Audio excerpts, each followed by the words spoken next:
Here we go. I'm Don. It's late. I'm up. Hi. How the heck are you guys tonight? Oh, I'm good. Thanks for asking. I'm assuming you asked. I always assume you ask. I like to assume the best of you. Tonight we're going to be finishing up the Christopher Nolan Dark Knight trilogy that I've been doing on my channel. This is the final one, the Dark Knight Rises. Christian Bale as Batman, but let's be honest, Tom Hardy as Bane kind of steals the show on this one, right? Also, a bunch of fun cameos, little baby storylines with the Robin and, bringing back the Scarecrow character, et cetera, et cetera. So there's a bunch of fun stuff in there. I thought we'd talk about this movie, some of the stuff that happened in between it. That's a bummer, of course. Um, like I say, the other two movies are available on my channel. You can go to the Night Owl Movie Gallery, Night Owl Movie Talk. Jesus Christ. Sometimes that's a problem with doing these shows late at night like this, man. I'm a little Um, go to the Night Owl Movie Talk homepage and check out my lovely layout there. I've got everything real organized in playlists and subtext and tabs and whatnot. It's very user friendly. Go nuts over there. Anyways, speaking of going nuts, pinned to the top of the comment section, as usual, are the chat section, and then usually the comment section as well. Is a link to buy Night Owl Movie Talk merch. Feel free to jump in on some of that. It's the hot new thing the kids are going to be wearing, or at least the kids 35 to 50, according to my analytics. Anyways, I see we got one person watching. Hey, it's Anthony and it's Ginger Ninja. And oh boy, I got all sorts of people pouring in here. So I'm supposed to start my movie here in a minute, but I'm going to talk to some of these folks real quick and then we're going to get started. I'm watching this one tonight on HBO Max, or Max as it currently is, but will be HBO Max again, apparently, because even though it was HBO Max before, it's a long, complicated story. So, anyways, it's on there because it's a Warner Brothers property and pretty much everything's there. I think right now it's also maybe on Netflix. I don't know. People have their ways. I should be watching it on my fancy Blu-ray thing or whatever, but it's just so much easier to press buttons, right? Um, let's see here. We got 59 Survivor of VHS, my friend. How are you doing, my cryptid loving friend? Excellent movie, but these days Batman Returns. Oh, sorry about that. I'm not pinning the chat. Excellent movie, but today the Batman has floated to the top of my favorite Batman movies. Michelle Pfeiffer can handle a whip. Yeah, Batman Returns is pretty much the modern day example of the Batman people really love. You know, that Jack Nicholson one was such a big blockbuster deal. So it's kind of the cool pick to go to the next one that's a little more dark, a little less for kids, because that whole series goes so towards only for kids later on that movie feels kind of special and weird. I dig it. So yeah, good choice. I can't blame you. Um, and welcome, and congrats on approaching 1K subs. I thank you. If you haven't liked and subscribed yet, I recommend that you do. I told my son I was going live tonight, and he made me a note here, and it says it's got the Night Owl Movie Talk logo, and it says like and subscribe to Night Owl Movie Talk, and then he drew a little monster, and it says, "Or I will eat you." So, but he also said, "I love you." So he's a sweet boy, obviously, and he knows to support his father's love of monsters and his horror movie stuff. Speaking of that, after we finish up this Batman trilogy, geez, sometimes you got to enunciate, get back on track. After we finish up this Batman trilogy, then we're going to move on to No Theme Thumber. So I'm just going to do a bunch of whatever I want. I'm not going to be handcuffed to just doing Batman movies for a while because Batmanuary turned into the Cape Crusader Brill. Sure. And so it's gotten ridiculous at this point. So, yeah, time to move on to some other things. It'll be nice to wrap up this series, and maybe I'll do some more Batman later on down the road. Lots left to do. Let's see here. My friend Anthony Chabot is here. How are you doing today, by the way? I'm to 2012 in my memoirs, and I'm seeing Karate Kid Legends. Yeah, I'm intrigued by Karate Kid Legends. When they made that Jaden Smith, Jackie Chan one, I was like, you know, predisposed to not like it, right? The Ralph Macchio, Pat Morita one, that's the classic. So when that one came out, I never saw it. So now that they're combining both worlds, I'm intrigued. Let's bring Hilary Swank back. But congratulations on being up to 2012 in your memoirs. You're really cranking those out. Well, there's the T-shirt. Never mind. Hold on, I don't want to talk. Hello, Ginger Ninja, Jason, my friend from down under. And I mean, he's like from Australia, like he's not under the frame. I guess maybe he is. I don't know. I'm bad at geography. Let's see here. Hey, buddy, by the way, up to 2012 memoirs and Team Curriculums on Tuesday. Okay, nice, nice. I talked to Jessa. She said hi to me, and she was super nice. Oh, I did hear that. Yeah, on another friend's stream. That is cool. I saw this at my program in 2012. Oh, you did? Yeah, 2012 was the year this came out. Nanette, welcome. How are you and Jack tonight? I hope you guys are good. Glad to see you here. I'm up to 856 on his YouTube subs. So be sure to check out Anthony's YouTube channel. He's cranking right along. He's a really cool, nice guy, and I support him. Just got accepted into a job training program shortly after July 4th. Nice. Are you going to do the Bane voice doing this? Oh, you know I'm going to. That's the only reason I'm doing it. Like, I did those other two movies before this, and I refrained from doing the Batman voice pretty much the whole time. Like, occasionally I would do it, but very limited. But the idea of talking like Bane the whole movie, most definitely going to happen. There goes everybody just left the little how many people are watching. It's like I'm negative numbers now. Anyways, but at least the I was raised and molded by the darkness scene. You're you're also great accepted. Yeah, I love that. Let me see here. Saw Final Destination Bloodline. It was awesome. Sad that Tony Todd final movie. Yeah, I really enjoyed those all those Final Destination movies. I dig those. They're a fun kind of crazy weird twist on a horror movie, and I like them all. And then it was sad that the Tony Todd thing happened, and then he has like that kind of final soliloquy at the end. I hear that's very like touching, you know. So I haven't seen it yet. Anxious to. I'll probably catch it when it's on streaming. I don't get out to the theater much. I got kids, and I'm boring before I had kids. Let's see here. Hey, Nat. Hey, everyone. What's up? The View with Drew, my friend. Drew makes all sorts of awesome like Lego videos and super cool superhero videos. I often show his Lego videos to my son. He digs them. So if you're into that type of thing, be sure to check out Drew's channel. He's always a real cool, supportive guy. Hi, yes, we want more Bane. Hello, Anthony. Hey, Drew. Hey, man. Everybody's saying hey, as you can tell. I went to Liberty game. It was fun. Oh, yeah, I've never been to a WNBA game. That's cool. All right, well, let's get started. We're past my 11:45 mandate of trying to get things on track here. You know, part of good leadership is keeping the trains running on time. This one, like I said, is on HBO Max, but I also own it on Blu-ray and 4K, and actually, I think I have it on DVD maybe as well. I got a hand-me-down copy. Why are you so loud? There we go. Shh, shh, shh, shh. Be cool, my baby. I can't have all that noise going on here. All right, so now we're starting. Um, I love every time an HBO movie starts and that little fanfare plays because I can hear it in my head. The right? Let me see here. Hello, Don. Hi, Nanette. Glad to be here. So this one starts off in black and white, or with the black and white logo. So it's supposed to show like it's kind of a darker, which is crazy, or to be darker than the Dark Knight, right? But after the whole thing with Heath Ledger passing away and all that, this feels like a darker movie. Nolan didn't even really want to do it, supposedly. You know, after Ledger passed away, he was like kind of wanted to wash his hands of all this because it was too painful and, you know, a lot of memories and ghosts and stuff. So he kind of did this like begrudgingly. And it shows at times, like he said, they intentionally never mentioned the Joker during this movie out of respect to Ledger. But for those of you who don't know, the guy who played the Joker in The Dark Knight, the movie in between this, he passed away from an OD. Like him and Christopher Nolan were relatively good friends, et cetera, et cetera. So it's a big tragedy at the time, and it opened people's eyes to opioid addiction and stuff like that. But um, this movie felt like it had kind of a dark cloud over it, you know, like The Crow or Rust or one of those other movies where somebody who was supposed to be in it died. So we open up on Harvey Dent's funeral. That was supposed to be the original plot of this, that Harvey Dent's death ends up causing the Batman and the Joker to have like mixed public opinion, and there's all this like battle over whether it was Batman's fault that he died and stuff. So it was kind of a psychological games thing between the Joker and Batman. And then after Ledger died, they just wrote in Bane later on. Um, and it's interesting because, you know, like I say, Nolan was hurting when he made this, and the whole end, even though people criticize it, is about like healing, you know, pulling yourself back up physically and metaphorically. So here's this cool part at the beginning where these people are getting on this plane.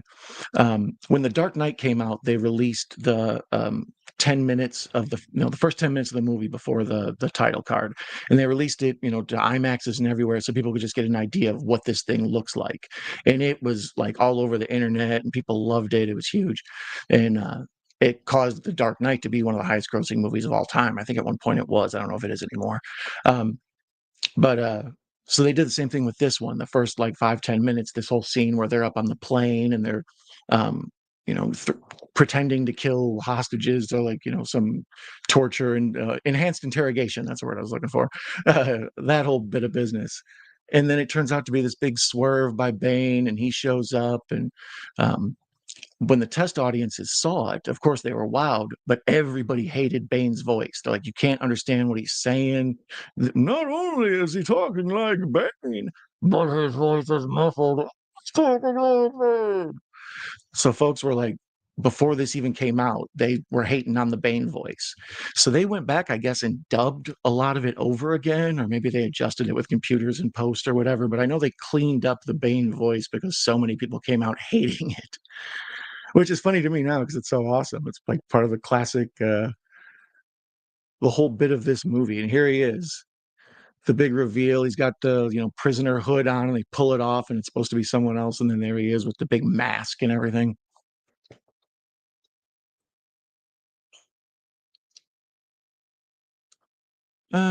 Let's see here. Nanette says, I'm glad to be here. My grandma's broke her hip and I'm taking care of her now, and I feel like I'm a parent because I have no time to myself. Yeah, I've been a home caregiver. It's difficult, Nanette. I understand. My better half right now is currently spending a lot of time taking care of her grandma, and it's just like, yeah, sometimes it's exhausting and draining on everybody. Um, but we love the people we love, and we want to take care of them. Everyone needs to speak in vain voice every day. Hello, welcome to the store. Can I show you something you'd like to see? Um, yeah, I don't know. I guess they say Hardy put on 30 pounds to play Bane in this, which, I mean, that sounds like massive steroids, right? But he's swole. It was funny. I guess he thought that he got the role because of the movie Bronson. He thought Christopher Nolan must have saw Bronson and thought he was cool.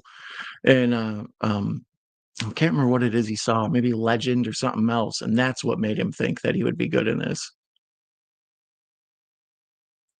Supposedly, they got Bane as a character because they wanted someone who would be like physically could stand up to Batman as well as mentally, like the old Bane that's in the Batman and Robin with Uma Thurman and all them. That Bane is just nothing but like a dumb muscle man, all bloated and huge. Like this Bane is more like the comic book Bane, where he's a general and stuff. Um, in the comic books, he wears like a luchador mask. He looks kind of like Spawn almost or something. But here he wears this kind of like weird, I don't know, funky metal mouth. It looks almost like a shark's mouth, like he's got these crazy teeth in front of it. So he's sort of this like Darth Vader character, but you can also see his eyes, so the actor can emote. That's one of the problems with superhero masks. Once they get hidden behind it, you can't really act. You can't show if you're sad or angry or whatever because your face is covered. So now here's this crazy bit of business where they fake this dude's death by giving a corpse a blood transfusion, and they cut half a plane, and then everybody skydives out and they're pulled out by like, holy crap! Like who writes this and thinks it out? You know what we need to do is just have a bunch of people on an airplane that cracks in half, and then have another airplane pull them out by like mountain climbing ropes. But it's amazing way to start a movie. That's how you should start any movie, especially an action movie with a big, huge set piece like this. Get people excited and ready to watch. Um, he bulked hardcore, yeah, right. Like I say, in Bronson, he's pretty swole, and he's he's average size and things like Mad Max and stuff. But for this, he's just like so like bulky, and I don't know, that's a lot of creatine and milkshakes and steroids. Um, I still need to see Legend. Legend's very good. I recommend Legend. There's another one, I think it's called Lock, something like that, where he just drives around in a car the whole movie. I mean, that's basically Mad Max as well, but still, like he's such a good actor. You can just sit with him in a car for an hour and a half, and it's entertaining. Thank you, Ninja. That's why Spider-Man's eyes move narrow to show his emotions, right? Like that's one of the things that always bothered me about like Power Rangers and some of that stuff of that corner of the entertainment world. The fake, the masks, like even Green Goblin and Spider-Man, it just looks absurd.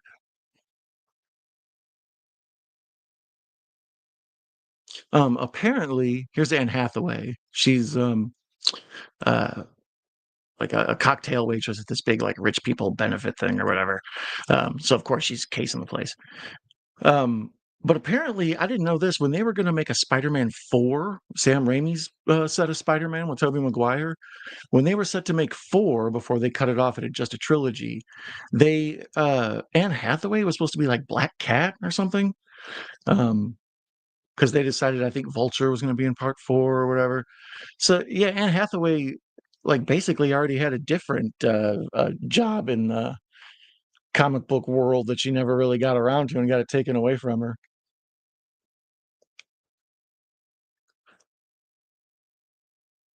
I don't know. I don't dislike her as Catwoman, but I don't really think of her as Catwoman. You know, like Julie Newmar, that's Catwoman, or Michelle Pfeiffer, like that feels like Catwoman. You know, and even Eartha Kitt, because I know she's Eartha Kitt, and she did all that when she talks. She did like a purr, and but I don't know. Anne Hathaway just I don't know seems like a lady. Um, although I think of her more as Catwoman than I do uh, Zoe Kravitz. I thought Zoe Kravitz was a fine Catwoman. I didn't really dig what they had her doing in that plot. Sometime we'll watch that movie and I'll explain why I don't totally dig it. I like so much of it, but some of the plot points are like, this is false. So here's Gary Oldman as Commissioner Gordon. He's by far my favorite Commissioner Gordon. He feels like Commissioner Gordon, even more than some of the comic book portrayals of him. Like, just, I don't know, he looks like it. Let's see here. When you say legend, you're talking about the movie with Tom Cruise. No, no. We were talking about there's another legend. It's one of the problems with movie titles. You can't really copyright them, so some movies just have the same title over and over again. Legend is the one we're talking about. It's about the Craze brothers. They were these twin mobsters. They made a movie in the 80s or 90s called The Craze, Krays.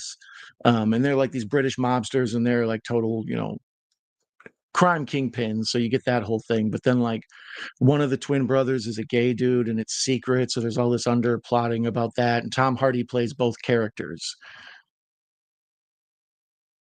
So it's I recommend it. It's really good, especially, you know, like I say, Tom Hardy's performances in most things are pretty outstanding. I recommend Peaky Blinders if you like Tom Hardy. Obviously Mad Max, Fury Road. Here's Marion Cotillard, or however you say her name. Where did she come from? Just like one day she showed up and they were just like, here, this she's in all your movies now. It's like, okay. I mean, she's cool, she's very competent, but I don't know. Other than the fact that she has an accent and an interesting mole, she's kind of I don't know. I don't. There's not that much to dig about her that way. She's obviously a very good actress, and I bet she has a very impressive line of like dramatic roles that she's done. But in general, she just doesn't. She doesn't pop in this to me. Um,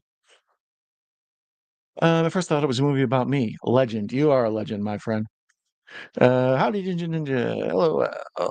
Um, yeah, I don't know. Here's she is kind of doing the Catwoman thing. She's lurking around the house, and we see the first appearance of Christian Bale.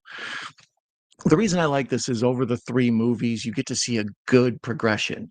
In the first one, you know, he's young. We see him traveling and learning and all that, and you know, he trains with the ninjas and stuff, and gets involved with the League of Shadows and all this stuff. So there's like interesting, like like development stuff. And then later on, they move on to the second one, where it's like a full blown like second act. You know, this big Empire Strikes Back. You know, uh, like pivotal crux of this trilogy. And that movie is just amazing. I could watch that over and over. And in that one, it's all, you know, him full fledged as Batman handling his business. So now you move into this one and he's, you know, he's the older aged guy. He's got the bad legs. He can't walk. He, you know, needs the cane. So it sort of tells the story of a man's life, you know, or a person's life, I should say. Shouldn't be so sexist. Shout out to all the Bat women out there. Um, I'm more of a Spartacus than a Batman. There's a lot of Spartacuses from what I hear.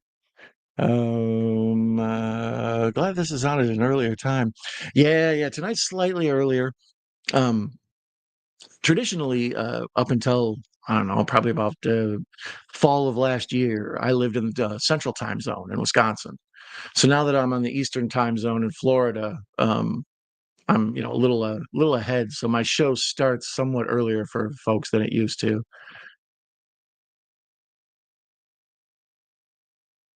I don't know. I buy Anne Hathaway as like this, like sassy, kind of fit in both with the rich folk and with the poor folk, and she. I don't know. I don't really totally buy her as a cat burglar. Anne Hathaway, I believe I said. I don't know. Let's see here. Where was I? What did I think of Michael Keaton's return as Batman in the Flash? I was super stoked when it happened, and even in the movie, it's the best part of that movie to me. Um, but it's that movie's so lackluster. I don't really have a desire to be like, "Oh, I need to go back and watch that." Like I had watched it for the first time ever, but the first live stream I ever did was The Flash on this channel. And in that one, I remember thinking, like, there's just not enough here other than to make fun of, like, to watch it again. So the Keaton stuff and the Supergirl stuff and all of that in that movie is really cool. But in general, yeah, that movie's a hard one to watch. I was happy to see him back. I felt like Birdman. If you ever saw Birdman, that's like a weird dramatic version of Batman. Like Michael Keaton has to reflect back on his life portraying a superhero and all that stuff.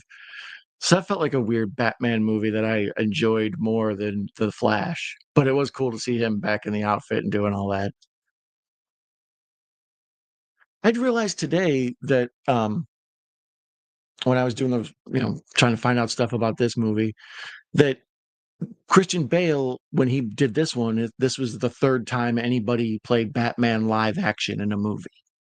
Because before that, Michael Keaton had played it twice. So now with The Flash, Michael Keaton's played it three times, Bale's played it three times. The person who's played Batman on screen in movies the most is Ben Affleck. Like that seems just wrong to me. My brain couldn't totally wrap its head around it. You know what I mean? Like because he's in the Suicide Squad, Flash, Justice League, um, and Batman versus Superman. If you the second cut is a different movie, that's five times. So somehow Ben Affleck, who I don't even think of as Batman, he's like an asterisk Batman, is somehow like leading candidate of all like on screen. I don't Kevin Conroy because of those animation films. Obviously, he's the real the real Batman. Um, I'm with you. How you doing, Gary Gold? I'm with you. How you do enjoy Gary Oldman as Commissioner Gordon more than any other Commissioner Gordons. Well, a lot of times, like in the old Adam West Batman show, Commissioner Gordon's not really like he's not a viable crime-fighting character. He's sort of an old man goof. Um, uh, and then, well, a heavy set goof. And then because of that, he influences Pat Hingle being Commissioner Gordon in those Tim Burton ones. And in the comic books, Commissioner Gordon isn't like a heavy set dude who's sort of like older on in his years. He's like, still kind of an ass kicker. So to see Gary Oldman, like Gary Oldman looks like he could punch somebody to me, you know? Uh, Never mind, I was gonna make a fucked up joke. So a sporked up joke. Um, but then yeah, that whatchamacallit, the Gotham show I enjoyed a fair amount. That whole thing's about young Commissioner Gordon moving in and doing before he meets Batman. And that one, what's his name? Ben McKenzie? Is that guy's name? I don't know. He's like a TV actor that's on a million and one things. Um, that's a pretty good Commissioner Gordon. I wasn't really digging uh Jeffrey Wright, right? Yes, Jeffrey Wright. I always get him and Jeffrey Rush confused. Jeffrey Wright, the dude from the new Batman. And what's his name? J.K. Simmons. What? How did he end up in there? Like, what? That's a J. Jonah Jameson. It's like he already has like a comic book thing he does. So it's like, how are you going to show up as this too? Like, I don't know. I wasn't feeling it. Um, let's see here. Beetlejuice, Ninja Blood Rose, or Nightmare of Batman. Yeah, good question. Let me know in the comments of the chat, Batman or Beetlejuice, what you like more. I'm more of a Batman '89 guy, but Beetlejuice is pretty awesome and pivotable. Pivotable. There's a new word for you. Um, it's a pivotal type thing that I dig. That and Edward Scissorhands, Pee-wee, Big Adventure. The early Tim Burton stuff is some of my favorite influential films of my childhood. So, but I'm gonna have to go with Batman because that was like the one of the first blockbusters I ever saw. I was too young to appreciate Jaws, and Return of the Jedi was when I was a little kid, but like I didn't really get to grasp like the magnitude of like what these big movies could be. I don't know if I've seen one as big since. Let's see here. Um, Ben Affleck, I think I saw him in a missing persons milk carton at South Park episode, right? Matt Damon is a nemesis of mine and my celebrity fight club choice. I Damon's one of those people in my mind I'm like, don't like. But then whenever I see him in movies, it's like, he did fine. So I don't know. I'm in between on him. The vote's still out. Gary Oldman would not mess with, right? I wouldn't mess with Gary Oldman. In the comics, Gordon became Batman for a while. He had a robotic suit, though. Well, that makes sense. Wild robot suit. That is awesome. I'd like to watch a movie about Robo Gordon, Iron Man, Iron Bat. Oh, I do remember Iron Bat. I remember like hearing of it, just never reading any. After a while, I wasn't keeping up with the new stuff. Once they got into like Batman Incorporated and a bunch of that other stuff, I was like, this is you guys have prostituted this property too much. Batman, yeah, but Tim Burton is a genius, the Disney black sheep. From the two movies, I like Beetlejuice 4, but my favorite Michael Keaton movie is neither one of them. What's your favorite Michael Keaton movie? Pacific Heights? Um, Damon Joel playing an evil angel in Dogma. It was convincing. Yeah, you can tell Matt Damon and Ben Affleck were friends with Kevin Smith because that's a weird turn up for them to be in that movie. But it's funny that they're together as like buddies. You know, it's one of the few movies they're actually in as buddies, even though people think of them as like attached. Goodwill Hunting and that pretty much. So here in this movie that I'm not watching or talking about, no, I've been watching it as I talk to you because this movie is awesome. Uh, I remember when it came out, people were against it already. Like people were giving it bad reviews before they even saw it. And I went and saw it on the Friday it came out. I didn't go to a midnight screening or nothing. I went in the afternoon. Theaters are quiet. And I sat there and quietly watched it, and I enjoyed it. I thought it was really good. And then, like about within the next couple of weeks, I kept hearing, "Oh, it stinks. Bane's voice is stupid. It's not as good as The Dark Knight." And it's like, well, of course not. The Dark Knight's amazing. It's hard to live up to that. That's why I called it Empire Strikes Back before, because people are like, "Well, that's the best. Return of the Jedi sucked." It's like, well, it can't keep up with something that amazing. I often say that about Endgame and Infinity War. Trying to follow a showstopper is really hard. And The Dark Knight is, most people say the same thing I say. It's not only one of the best comic book movies ever, it's one of the best movies ever. So to try to follow that up, plus the lead actor dying, it's like, holy crap, that's a lot to try to turn chicken salad out of chicken crap, chicken spork. Speaking of sporks, you can get your spork t-shirts available at Night Owl Movie Talk merchandise store. The link is up in the corner or probably down in the comments. A good time to take a commercial break there while I try to figure out what the heck's going on. Old buddy from Rogue One and Anne Hathaway are having this big convoluted thing about there's this plot where like she can get her history wiped from whatever, and there's just all this stuff in here that doesn't need to be in here. That's one of my issues with this. It's 2 hours and 45 minutes long. A Batman movie don't need to be that long, bro. At a certain point, like, what are we doing here? Like, yeah, where are we at in this? Speaking of that, I'm at the 21:31 mark. There's 2 hours and 23 minutes left. I mean, that's just absurd. It happens to all great filmmakers. Once they have a huge success and they're not like really limited by the studio or the studio like oversees their edit and stuff, they start going nuts. The average Tarantino movie now lasts 2 days.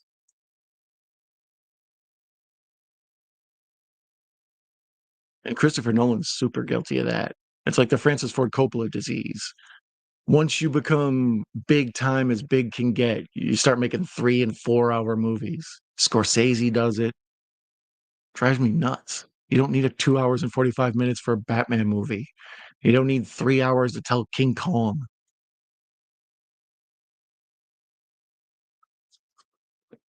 Um, And it says her favorite Michael Keaton movie is Pacific Heights. God, did I know that? I kind of know your tastes. I know you like a good horror thriller type thing, and Michael Keaton's really good in that. So that was just my guess. Stormtroopers 2, the Horrocks did give us that in the Jedi. We did get auto spell evil. Okay, there we go. Would you have liked to have seen the Joker if Heath didn't, continue on more Nolan Batman films? Yeah, I mean, obviously, I would have liked to seen what they had planned for the third one and what they were building towards. If the second one was kind of a setup to the third one, I'd be interested to see how that was going to play out and all that. As far as like Heath Ledger in like the Joaquin Phoenix type movies, I wouldn't be interested in anything like that. Or if he was involved in any of the, you know, uh, um, Zack Snyder version of the DC universe. Now that we're moving on to the James Gunn universe, I don't know what we're calling each of these segments of DC history, but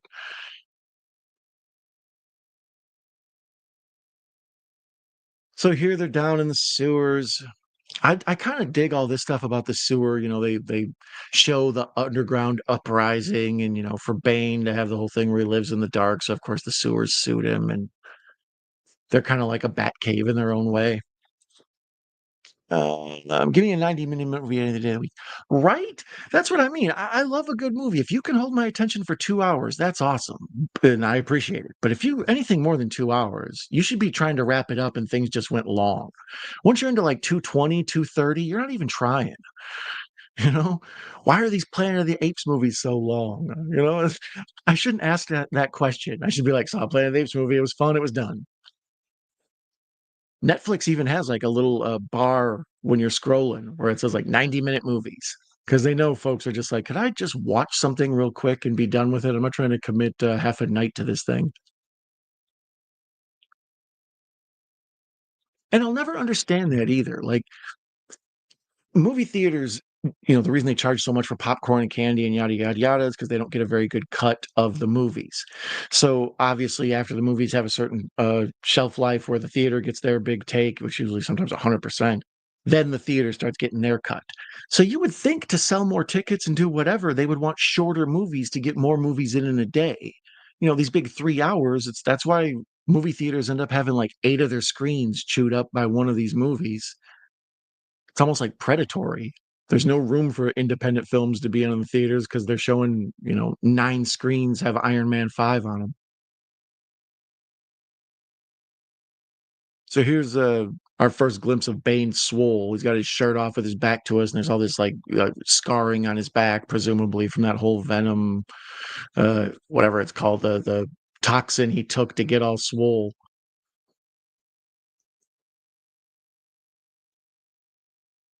Yeah, that's got to be chemical enhancement on Tom Hardy's part. I mean, I know he's naturally kind of built, but he's almost like WWE size there. Oh, let's see here. Uh, Michael Keaton, investing in Pacific Heights, Real Estate License 101. Yeah, I know. That's one of the things. It's like that's a crazy movie to have a scary thriller about. It's like, well, we rented out a room to a crazy guy and he destroyed it. Oh, but that movie's entertaining. You think darkness is your friend? Yeah, Kal-El, welcome, son of Jor-El. Glad to have you here, Superman. Uh, yeah, the whole I was mentioning that earlier when Bane gives that whole speech to Batman before he breaks his back.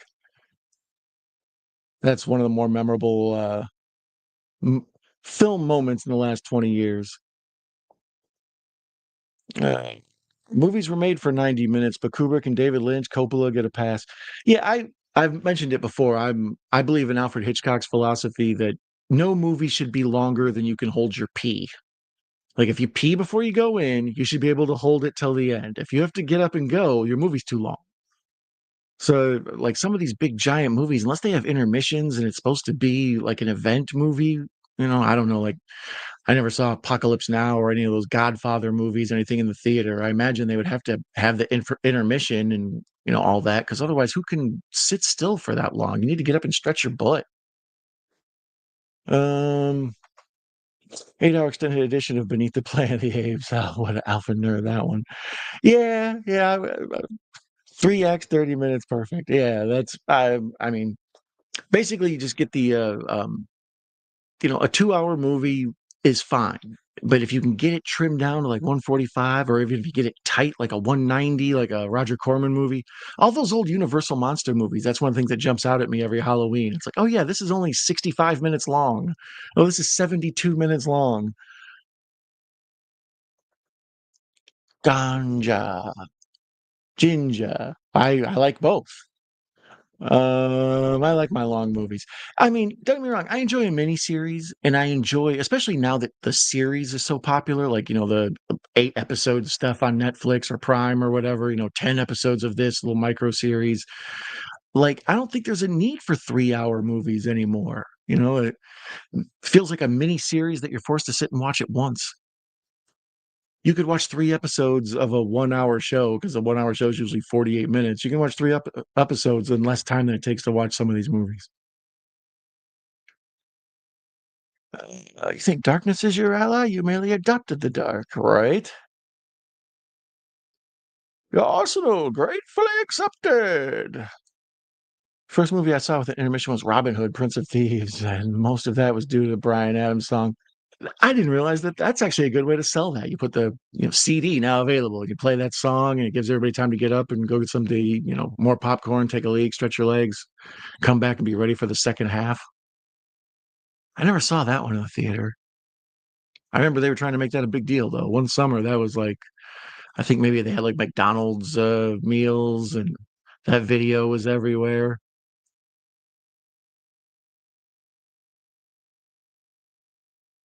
I think it might have been all around the same time as like Batman Forever or something.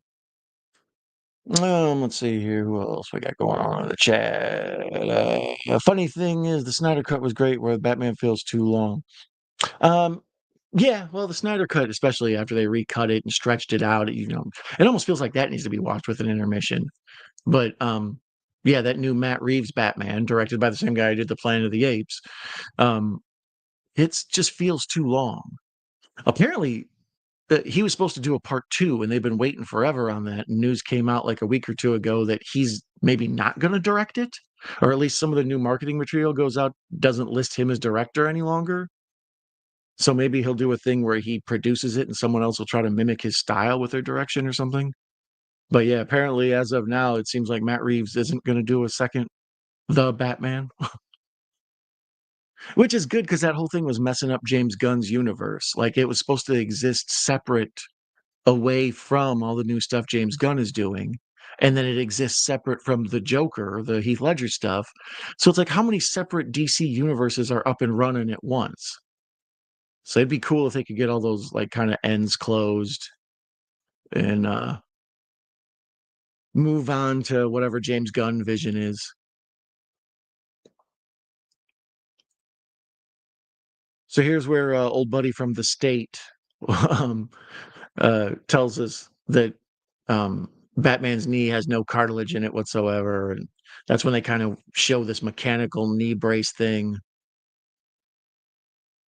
But it's also a ruse. This is how he's, gets out the window and scales to, I believe it's what, Gordon's hospital room. Oh, Batman, you're always up to some shenanigans. That's what I love about you. And once again, here's Gary Oldman looking broken down in the hospital bed, all hurting. Like, over the course of this movie, we've seen him as like new on the job cop, and then like, tough guy running things, and him and Batman damn near being like side by side. And now here you see Gordon all laying in bed, hurting, trying to suck on the oxygen. Batman's got busted knees. He's not supposed to be doing any of this. It's a good arc. I like it. I like the end personally. I think a lot of people thought the end was kind of sappy and corny, but I like to see Batman get away and live happily ever after. I would wish that for Batman. Let's see here. Um, Monty Python and the Holy Grail may have been my first intermission at 11. They have one in that? I didn't know that. Or was that isn't there a fake intermission in it, right? Because I didn't think that's a 2-hour movie.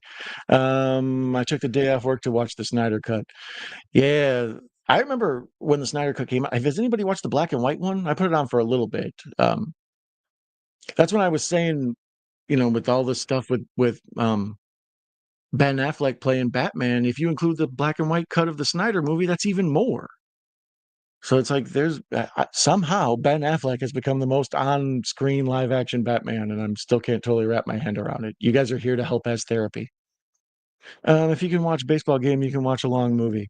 I think I would always agree with that too. Baseball, the reason I quit watching is because it took so long. It was very slow. But now they have like a pitch clock.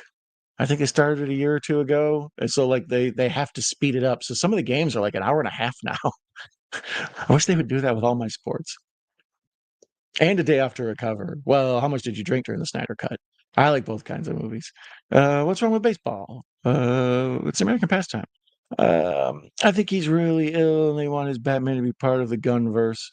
Yeah, I don't know what the deal is with Matt Reeves. I've heard stuff where maybe he's sick. I've heard stuff where maybe like a loved one is sick, and that's what he's dealing with.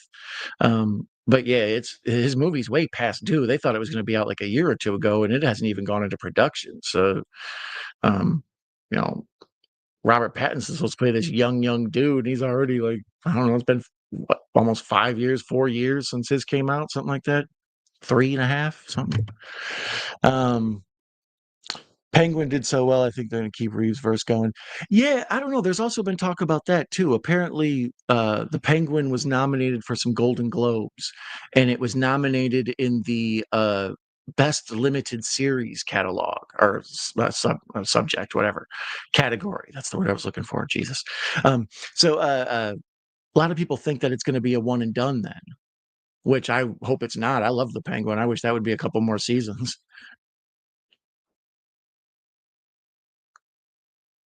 But it did throw me off because watching the Penguin, I went back and watched the Batman afterwards, and the mobster that plays whatever Falcone in the Penguin show is a different guy because it's like, oh shit, John Turturro's playing this in this one. So that threw me off going back. I should have watched Batman before I watched the Penguin. Although the missus loved Batman very much, or the Penguin very much, and then when I tried to show her Batman, she just wasn't feeling it. She's like, I can't buy the Twilight guy as Batman. So the movie's mixed reviews.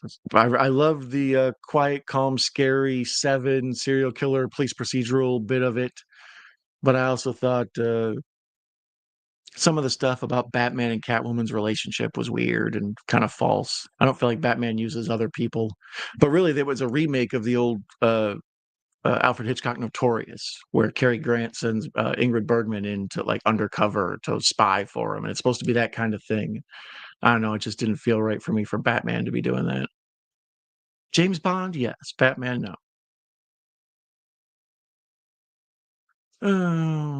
Let's see here. The Colorado Rockies rose 8 win to 44 loss this year. Affleck for Batman forever. Yeah, I don't know. I think he's already said he's done, but I think Ben Affleck is a gun for hire. If they wanted to pay him a bunch of money to do some sort of Batman, like how they did in the other um the Flash movie where they have all these universes show up, I could see Ben Affleck showing up as a Batman once again. The end was excellent, and Nightwing should have gotten a trilogy. Yeah, I kind of wondered why they didn't have Joseph Gordon-Levitt have something, an HBO show, something. I don't know. Movies are therapy. Here done right. Yeah, correct. Jamie Hart, hello, nice to see you. Welcome. Jamie, are you a fan of the Batman movies? You always have good taste and stuff. I don't know if you dig this one, but I figure you probably like Christopher Nolan. One and done was originally one and done. Hey Jamie Hart, hey Cal. The Batman is the only movie I haven't went back and watched. Yeah, like I said, I saw it in the theater and I thought it was all right, and then I kind of watched it half-heartedly one time when it was on TV, and then we tried to go back and watch it after watching The Penguin, and yeah, Kayla was not interested. Twilight Dude became Batman. This is why I live with VHS. LOL. Ben Grimm is here. Welcome, Ben. All some of my favorites: Jamie Hart, Ben, all sorts of smart, knowledgeable people. I love to see their faces pop up. They asked him recently, and he never say after Keaton return. I won't rule it out. Yeah, that's kind of the thing. I saw he sort of did a press tour saying he wasn't going to be Batman anymore, but you know how these things are. Everything's negotiable. Uh, I saw this in the most packed theater I've ever seen. I saw it. I dressed up as Commissioner Gordon cosplay. There's actually a video. I came right home from the theater and afterwards, so I dressed up like Commissioner Gordon to go see this, and it was pouring down rain.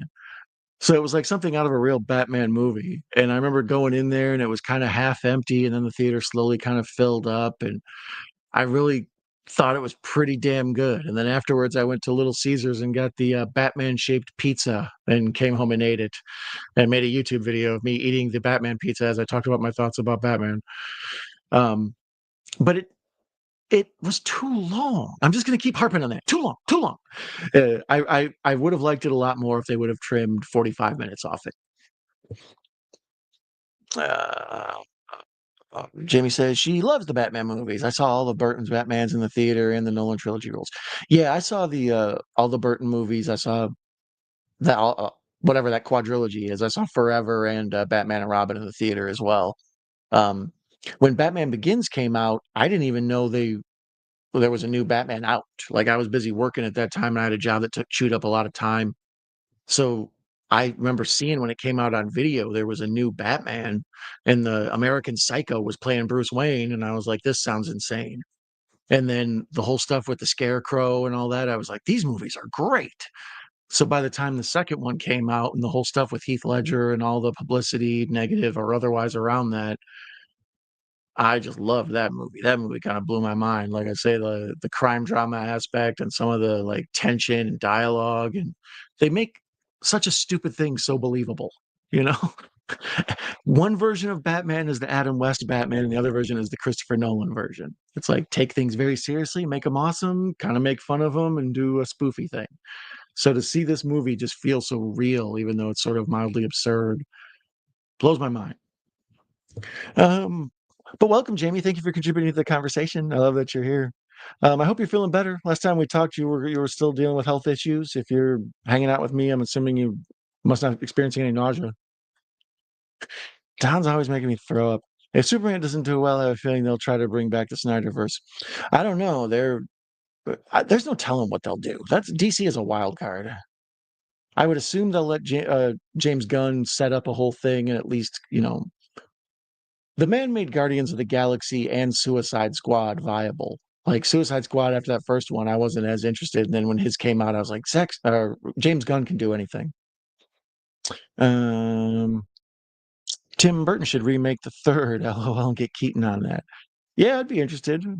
Um, Old Batman.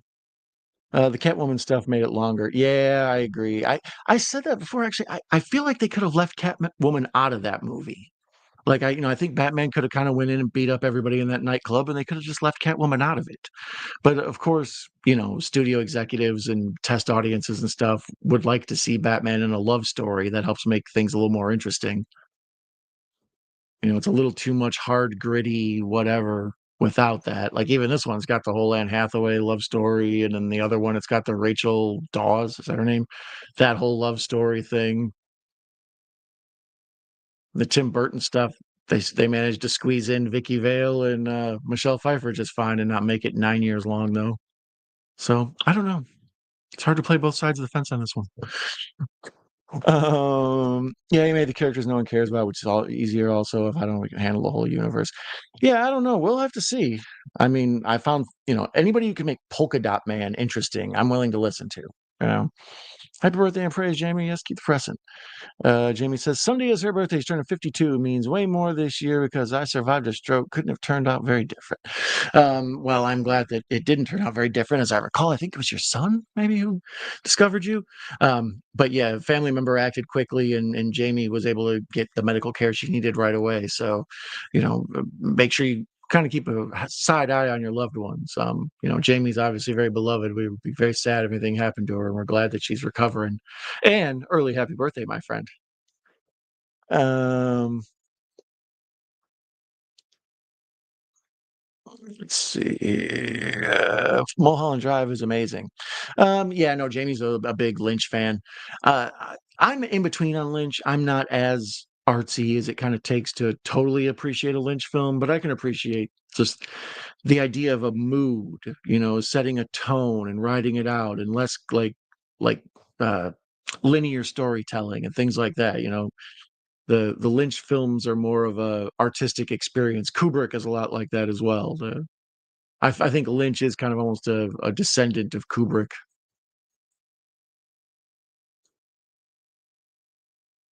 So here's the part where, and this part blew my mind as well.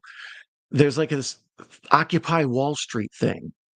In the summer that this was out is when Occupy Wall Street was going on in the news. If you're not familiar with the concept, a bunch of angry young folks went down to Wall Street, just kind of like sat on the steps and mucked up the system and made people hard for folks to go in and out of their buildings and their banks and stuff. It was kind of like a strike of the population. A lot of people thought it was stupid. A lot of people thought it was like, their hearts were in the right place, whatever. So this movie's got this like Occupy Wall Street thing going on, but it's out at the same time the real thing's going on, which means they wrote it and shot it way before the real thing ever happened. So how did they know? Like, it's just, I guess, timing. I mean, I guess Nolan saw that there was getting ready to, the economic collapse was getting ready to happen. They call that period in history the Great Recession. So obviously, picking on financial institutions is kind of a safe bet, but it sort of blows my mind that whole scene's in there. Um, Jamie says, "It was her husband who found him. Thank God." Yes, I agree. Thank your husband for all of us. Uh, let's see here. Ben says he trusts in Gunn, made a better Marvel movies and DC movie. Every movie he's made, I like. Yeah, that's why I say that his ability to take stuff that I shouldn't like and make me like it. Like, I remember Guardians of the Galaxy as a kid and Ron Space Knight and all that stuff. I wasn't really all that into those. Like, it was eh. And when I saw that Guardians of the Galaxy movie, I thought it was fantastic. And then the second one, a lot of people didn't like. I thought it was really good. The third one, but just those characters and making me care about stuff I shouldn't care about. And then same with the Suicide Squad. After that first one came out, it seemed like they burnt up the property and ruined it. Instead, James Gunn just came right behind it, added the word "the" or whatever, and suddenly made like a different, much better movie, a really interesting one. And like I say, just the character of Polka Dot Man should be something stupid. It looked like something out of Mystery Men, but instead it's like this very heartfelt, emotional, kind of amazing thing. Uh, The sequel to Batman Returns was next up after Batwoman. Michelle and Keaton were ready from there. Batman Beyond, I honestly wish they did not. They did that. The sequel to Batman Returns was next up after Batwoman. Michelle and Keaton were ready from there. Batman Beyond, I honestly wish they did that. Yeah, well, I mean, I think that whole debacle where Tim Burton just went a little too dark and kinky and S&M with his characters and stuff for the second one, and they were like, we're trying to make a bunch of money. We realized that there was a lot of money left on the table in merchandising with Batman 89, and they wanted to recoup it, you know, threefold. Like they said, what Joel Schumacher talks about all the time. It's like they would just tell him, try to have scenes that include things that can become toys. So Tim Burton was more into making like kind of weird Edward Scissorhands, leather people and all this stuff. And I don't know. I could see why studios looking to make big money might not be as interested in him, even though the fans love it. Let me see here. Mulholland kept making me think of Judy Garland, twisted as Wizard of Oz in Hollywood, also Alice Wonderland vibes.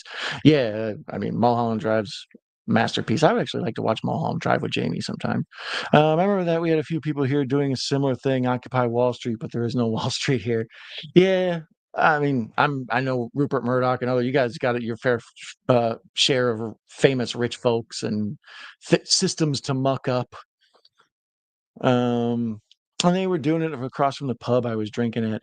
Yeah, sometimes, like, I think, like, several times they would show up at, like, federal buildings that weren't even in use, and we're trying to, like, sit out in front and protest and stuff. It was real there was a lot more emotion than there was thought that went into that. I mean, what were they gonna do? We're gonna sit here and be annoying until you guys stop messing with Wall Street, stop messing with the housing market and whatever else they were mad about? Suicide 2 was ass juice. You are nuts, Cal. I love you so much, dude. You are a good man, but you are nuts. Suicide Squad 2 was awesome. That first one was relatively garbage. It was okay. I liked that it ended like Ghostbusters, and I liked some of the stuff with old boy, the Flame Man, and all that. But in general, no, that movie was rough. Um, but the second one, I expected nothing from. With although I did feel that Stallone's Shark Man thing, was it King Shark or whatever his name is? Um, I felt like that was kind of a generic ripoff of Groot. You know, just this cartoon CGI character that just says one thing over and over, and he's supposed to be sort of charming. I'll watch Mulholland Drive with you anytime. Thank you, Jamie. I need Batman versus Shredder after seeing that animated movie. Yeah, I'd like to see a lot of those cool crossovers. Like I remember I was done reading comic books by the time they started doing like Batman meets the Ninja Turtles, or a lot of the DC Marvel crossover stuff. And when I was a kid, just the Marvel crossover stuff was cool. They'd have like Spider-Man versus Wolverine, or Wolverine versus Hulk and stuff. It was super cool. Fantastic Four versus the Avengers stuff. So here's one of the chase scenes, and Bane's on the motorcycle, and they're driving through the streets, and like going all through these highways and tunnels and whatnot. And then that's where you see Batman kind of back in action, and he's back in the news again. He's been gone for so long, and now all of a sudden he's showing back up on the news like a mysterious figure we think is Batman. So it works good from a plot point standpoint because it gives you an idea of how long Batman's been gone. Oh, where are we? Dude, Margot Robbie, say no more. Yeah, she's very good in that Harley Quinn role. Is there anybody in the chat or in the comment section on the replay who likes Lady Gaga's Harley Quinn more than Margot Robbie's? I don't know if I've ever heard anybody say there is. I didn't really dig Lady Gaga's version. I thought that movie was interesting, but that sold the movie for me. Yeah. Lynch watch parties I will make. Yeah, Lynch is a interesting. Like I say, it's more about tone, so that's a good one to have watch parties with. Like, what do you think is going on here exactly? Okay, it was Asgoop. Oh, Cal. 59 Survivor says no Gaga for him. Cal Els's Birds of Prey was pretty fun. See, once again, I thought that was booty juice. I hated that one. Um, just some of the like, I mean, it had like this girl power vibe to it, which I sort of understand. That was very popular at the time, a lot of marketed stuff. But it was just like these crazy psychopathic women who, like, at one point, one of the Birds of Prey stabs a dude to death while she's riding him down like a water slide kind of thing. And I was just like, I think you're making our heroes too unlikable. There has to be a certain sense of justice, not just insanity. And I know that's the whole point with Harley Quinn, but that's why Harley Quinn is kind of flawed as a lead character. She works well opposite Joker to tell a story about just her, unless you're trying to figure out like her coming to grips with being normal again or something. It's too hard. I've never understood the logic of the Bat Pod, I think it's called. Like it's like a motorcycle, but then he can turn 90 degrees and the wheels will do like a tumble thing. That's gotta crash every time, right? That can't really work in real life. I think that was the best by Margot played the role. Um, I think it was the best that Margot played the role. Yeah, I didn't. I love Lady Gaga. Margot Robbie is so good. Yeah, I think she does just enough of the voice, like because you can't copy, the voice from the cartoon completely, but you got to do it a little bit because that's kind of become part of Harley Quinn. So I thought Margot Robbie did a good job of like, you know, eh, keeping it. I don't know how you would describe that, like a New York accent or something. She's kind of got like a silly, almost ditzy accent, but she does a good job of making it her own.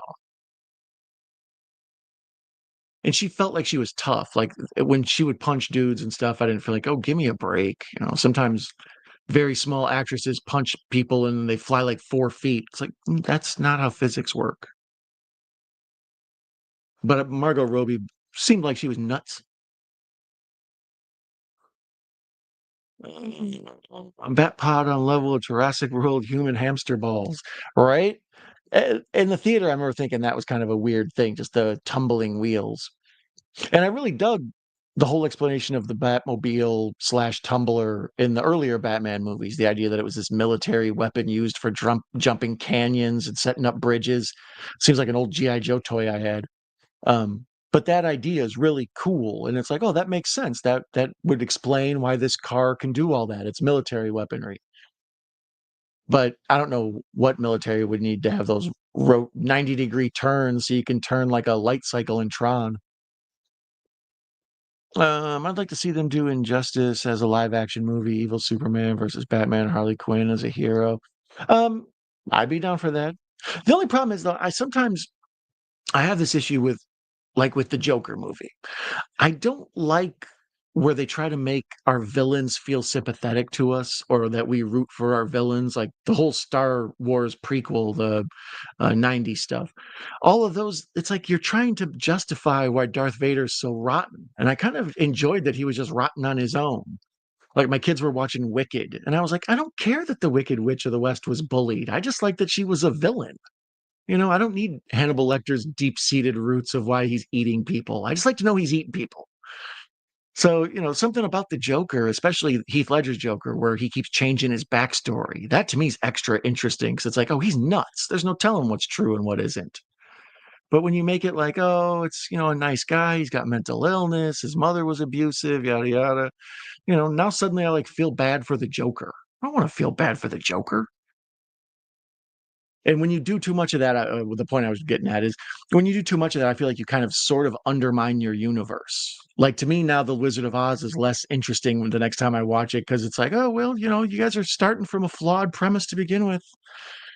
Um, she does Harley from New Jersey. Okay, that's what I would guess. I haven't watched Joker 2 yet. Very weird, surreal, kind of like someone's lucid dream state, kind of drugged out thing. It's a musical, but I don't know. It was interesting.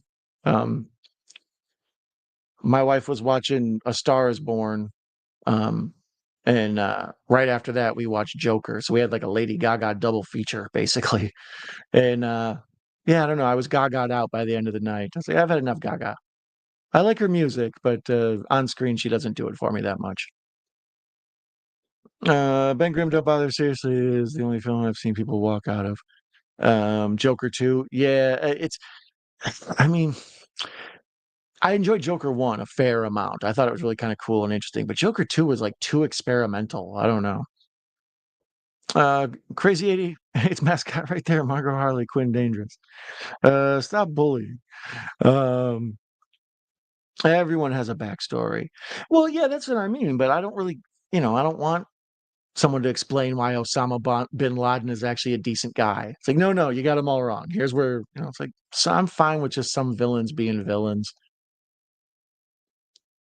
I if you do a movie about a villain, it kind of has to be like a Scarface movie where you're following the villain and then sort of along the way they know they're bad and they know it's going to end badly and then it does end badly because crime shouldn't pay in movies. I believe in the old 1930s Hollywood production code. It's like don't show people getting, benefiting from crime. Don't show people getting away with murder. Don't show people getting away with stealing and robbing. The point of the movie should have some morality to it. These are mostly morality plays.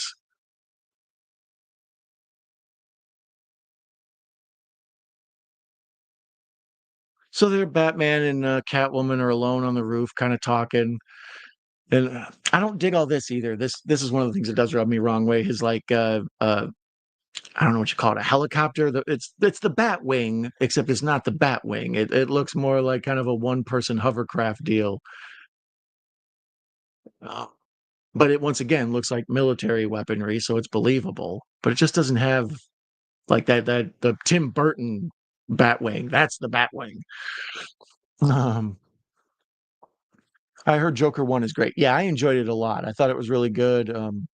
Little taxi driver fight club kind of thing there about living in the city and mental wellness and all this stuff is pretty good. It's like Aliens, Prometheus, and Covenant. I don't need to know where they came from, just that they are there and badass. Right? That's what I mean. The xenomorphs are so just kick ass and metal. I don't need to know kind of their whole DNA backstory thing.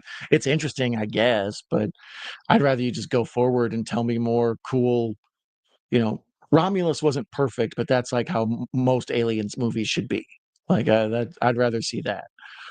You like to be uninformed about your villains, pretty much. You know what I mean? Oh, you crazy Al, right? No, I don't need to know. Like, I feel like bad guys should feel like they're in the right. They should be like, "This is why I'm doing this," Mr. Freeze or whatever. My wife, I want to bring her back to life, so I'm willing to do whatever I have to do to pull that off. Okay, so he's a bad guy, but he's got a reason. But if it's just like, life's been hard on me. I hate people, so now I'm a terrorist. It's like, oh, okay, well, you're still an asshole. Like, everybody's had a hard life. Not all of us become supervillains. I mean, oops, sorry, I didn't mean to slip like that. Um, any summer goals for the channel? Yeah, I'd mentioned earlier when the stream started.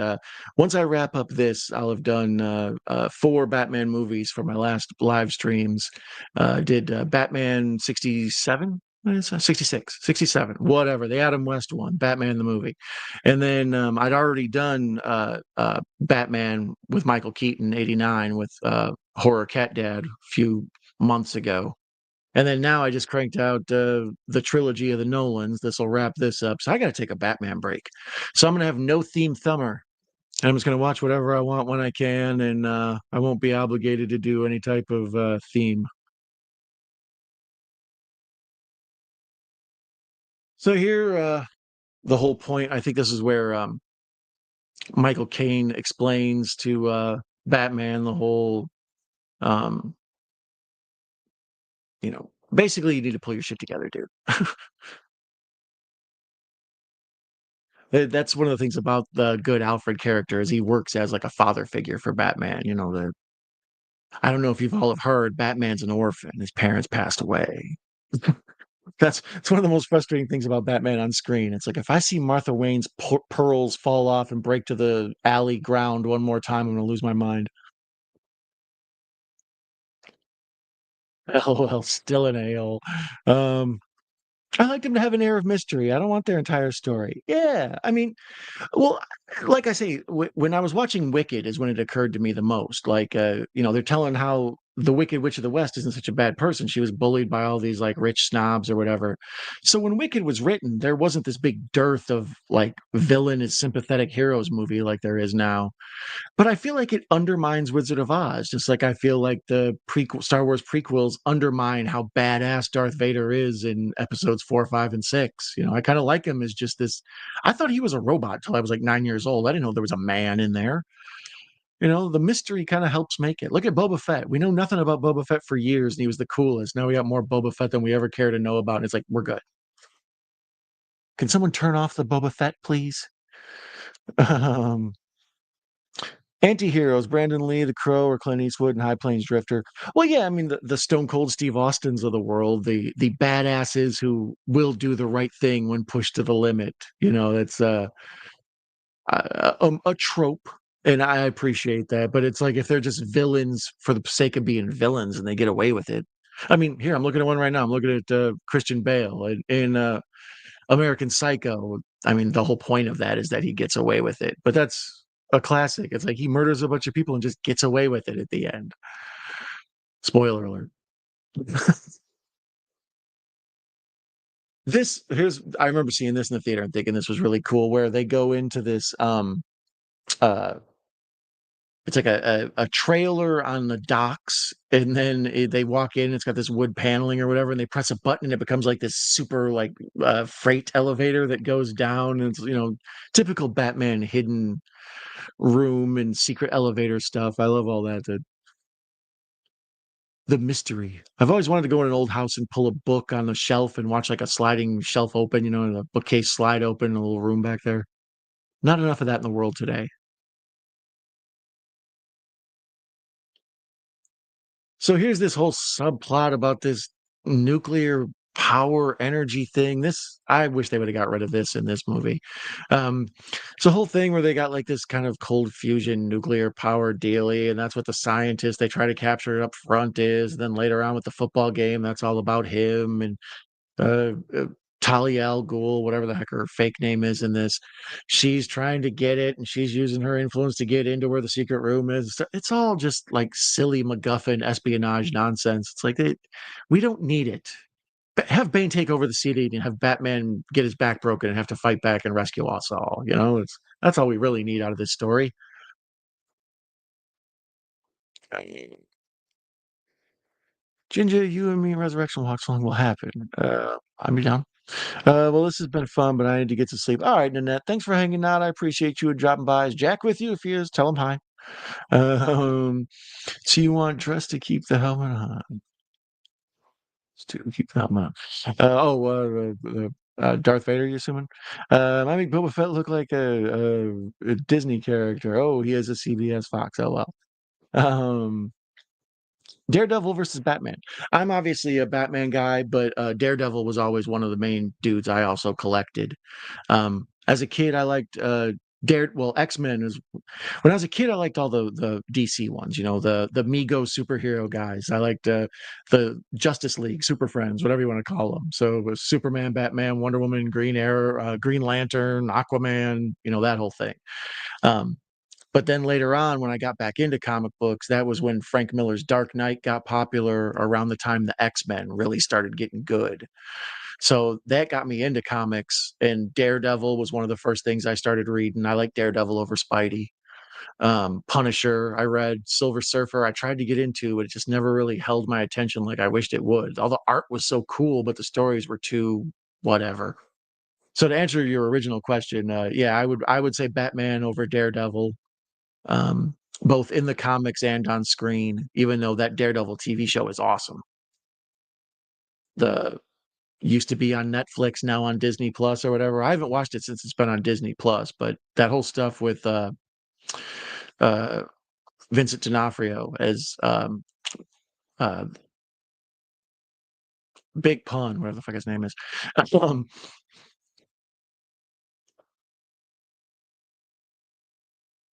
Sorry, I'm distracted here because here's the part where old buddy from Rogue One, I can't remember his name, and Bane are having this like discussion, and he starts yelling at Bane like it's just his little like lackey. I was like, "Are you insane?"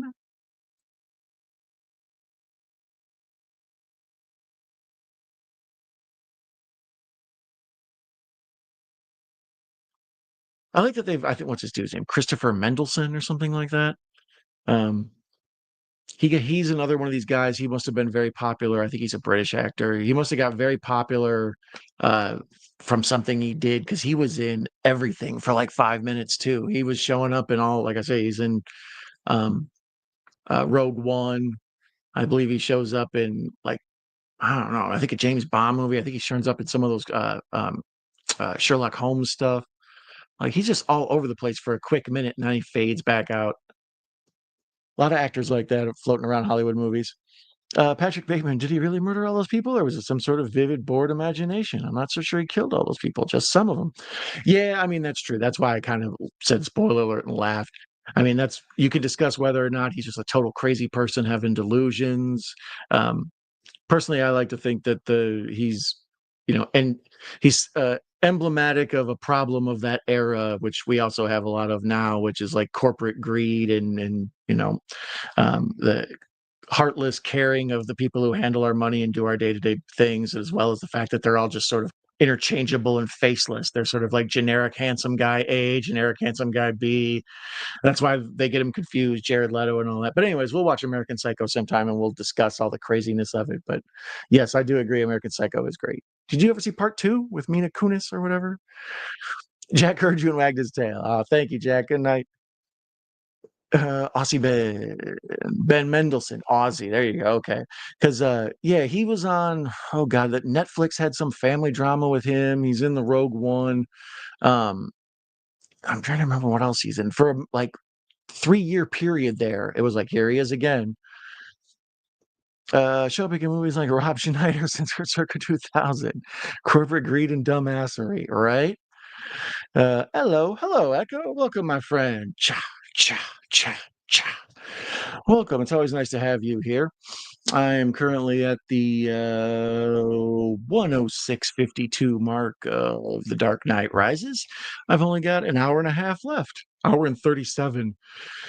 Once again, this would be time for me to stress these movies are too long. Um, I also dig in this. Matthew Modine turns up a lot, and he's like this kind of sniveling, politician cop. And I like seeing him in that role because I'm so used to him from all the stuff he was in the '80s, Vision Quest, and he's Loudon Swain. Um, but he was in that movie, and the band played on.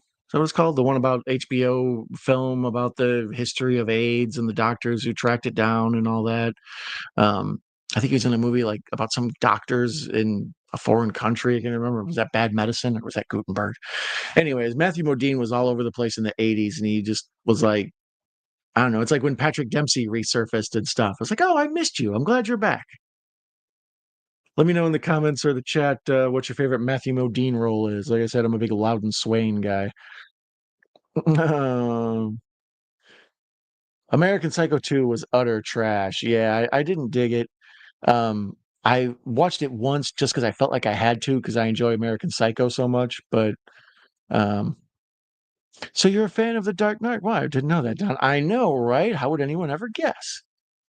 As you can see, my son's Batman over there in the corner. I made sure to shout him out, let him know I'm thinking about him. Shout out to Nino. Hey, Cal, how's your Supergirl? Is she still single? Modine was great. Full Metal Jacket. There you go. There's classic Modine. 59 Survivor VHS. Did not know American Psycho had a sequel. Yeah, they might even have a third one. I don't even know. But yeah, the second one was like Mila Kunis at college, and I think maybe she was inspired by him. It's all very fuzzy upstairs for a lot of reasons. Patrick Dempsey probably be the killer in the next Scream movie.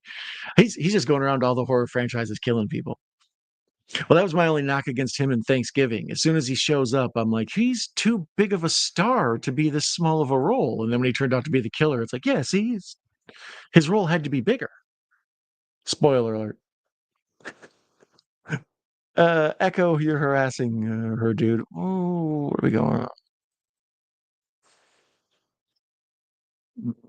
Yes, Full Metal Jacket, but Pacific Heights is circling back. Oh yeah, I forgot he is. That's what he's married to Melanie Griffith, and is that who it is? The two of them, and then Michael Keaton's the guy that moves in. Yeah, I'm Team Modine. Come on, Cal, hook us up. We could all end up as family. I don't even want to know what this is in reference to. So here's the stuff where Bruce Wayne and Talia, how would I say it, Talia al Ghul, um, they're getting down in the Wayne Manor, which has no electricity and stuff. So they like have all this fire on in there, and it's they're like rolling around the ground in bearskin rugs and stuff. So I like to think this is where Damian Wayne was conceived, even though that kind of gets wrapped up before this movie ends.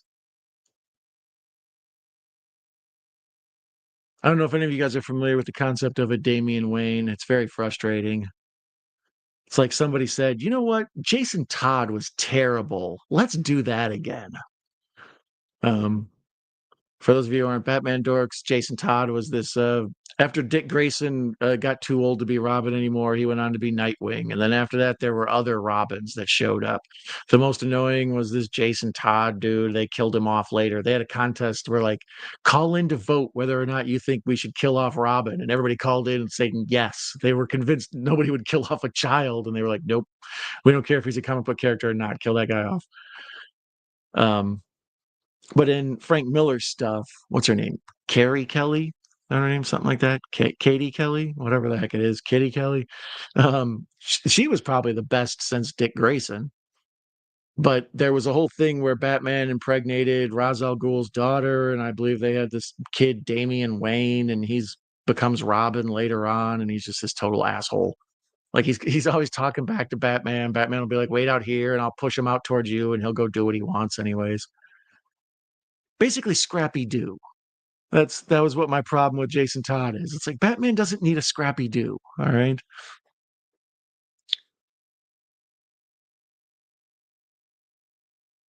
Ben Grimm says Kingpin. Yeah, I called him Big Pun because I was distracted by Tom Hardy and Ben Mendelsohn having this big discussion.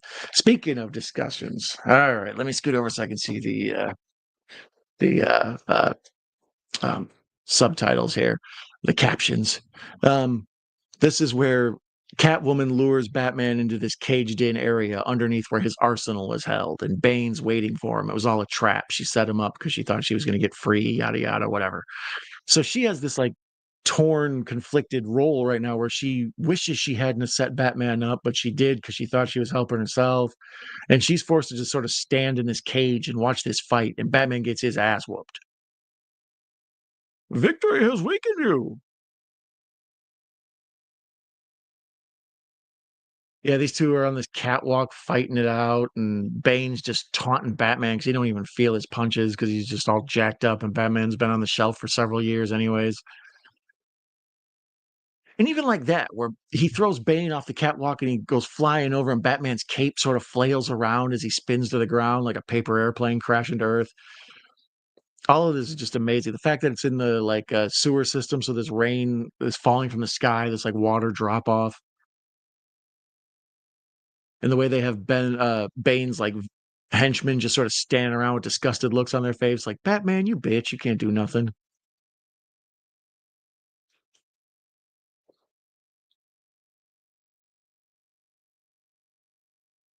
So here comes the big soliloquy.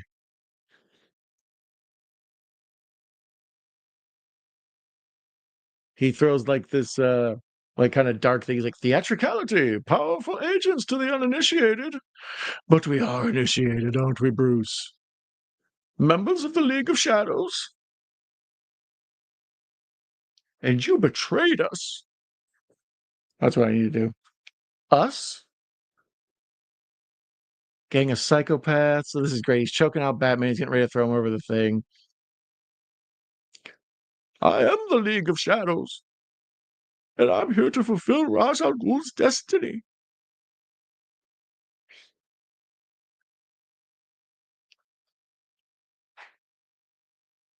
So here's where Batman shows a little fight. You know, any good fixed match, you got to have the person throwing the fight have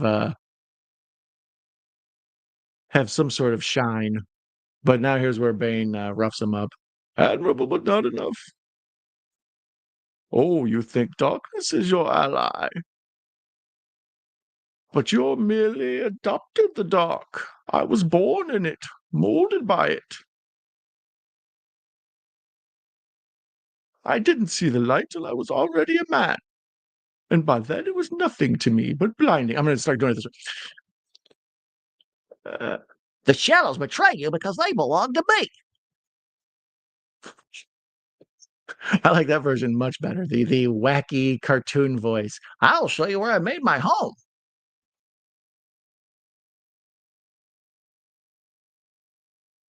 This whole scene is just shot amazing, like panning upward into the rain, falling down, and here's the part where he presses the explosive device, and Batman's extra arsenal drops, and he's awesome. Your arsenal, gratefully accepted.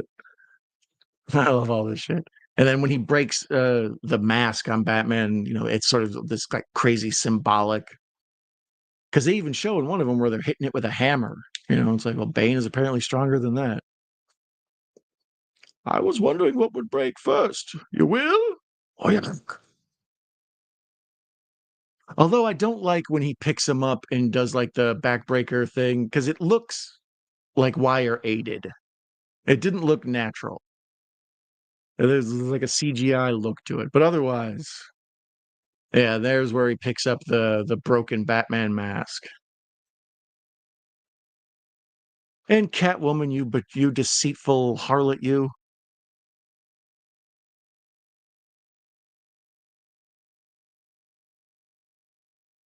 And they drag Batman off to his doom. Fade to black. Wah wah wah. Now, a lot of people have issues, I imagine. See, we don't see Batman being taken from here and then taken to whatever that prison place he ends up. But then when he gets back, people often complain about that. Like, how did he find his way back? It's like he's Bruce Wayne. If he could make anywhere where there's a phone, he could probably, you know, rustle up some sort of help.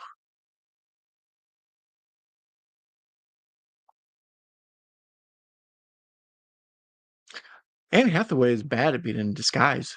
She's like, got the big over the top black hat on, trying to blend in an airport. Modine is awesome in Stranger Things too. I didn't realize he was in Stranger Things. I only saw season one. I don't remember if I remember him even being in there. Probably is. Um, Kingpin is hilarious. Second Robin, yeah. Drake.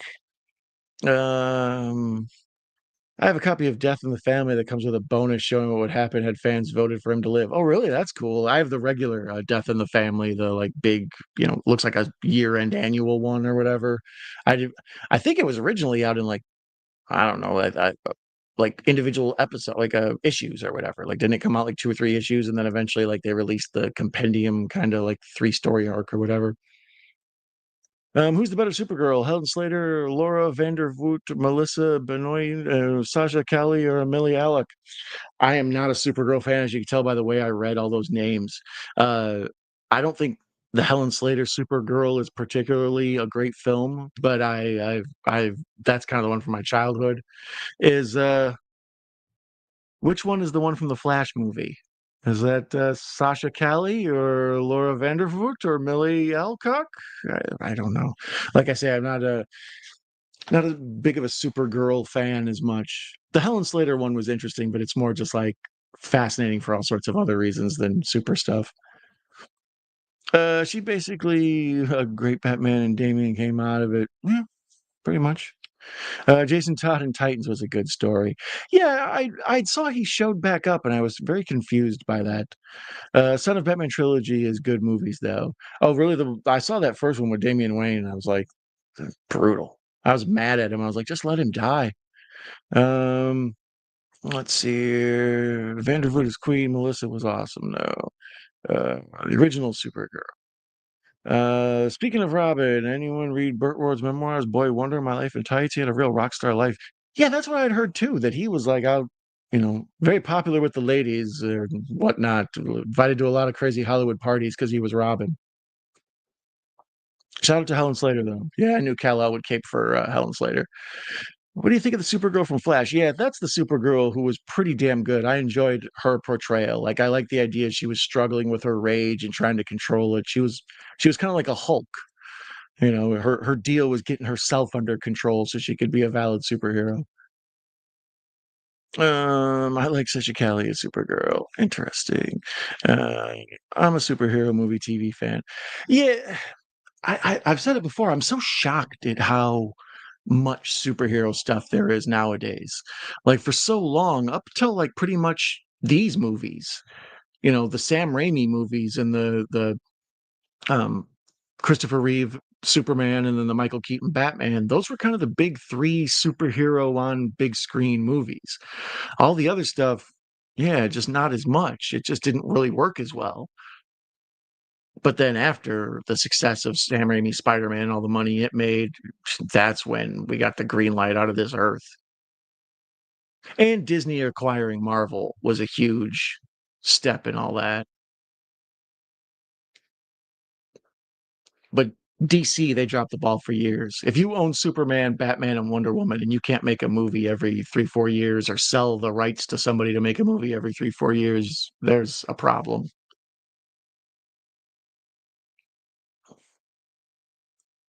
DC Marvel is cranking out the product, right?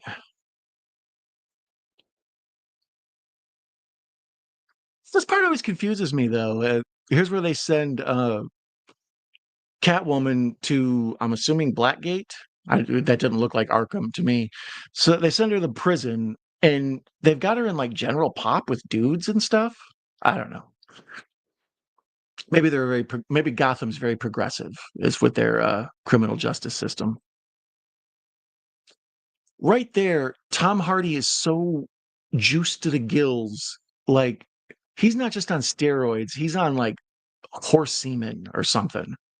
His neck is bigger than my thigh, and I have a pretty meaty thigh, by goodness.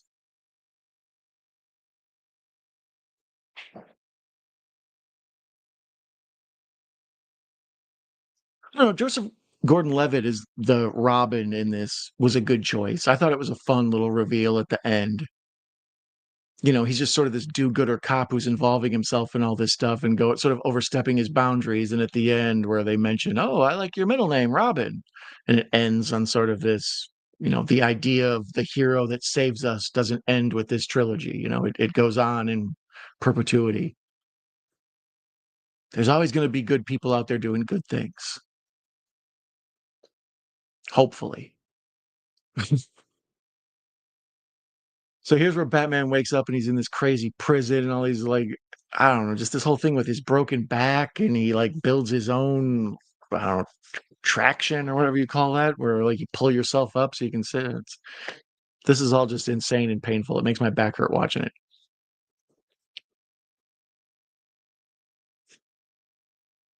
But as I was mentioning earlier, the whole thing visually and metaphorically with Batman needing to pull himself back together and heal himself and rise up above the pit he's in. That kind of sort of symbolizes Christopher Nolan's depression after Heath Ledger passing away. So that's one of the reasons I think Nolan was able to throw himself at this. He was kind of telling a story that felt real to him. And this whole idea with the well that you can't really totally climb out of and you have to be able to jump and leap out, and it's this like Indiana Jones Last Crusade leap of faith type deal. It's pretty wild. Like I remember even in the theater being like, "Oh," and they tell it the right way where it builds up and you see him training and not getting it and not getting it and then finally doing it. And here's the whole thing where he explains to him that there was a little kid who escaped, and you assume it's Bane, and then later on they sort of break down that it's the Ra's al Ghul, the Talia al Ghul.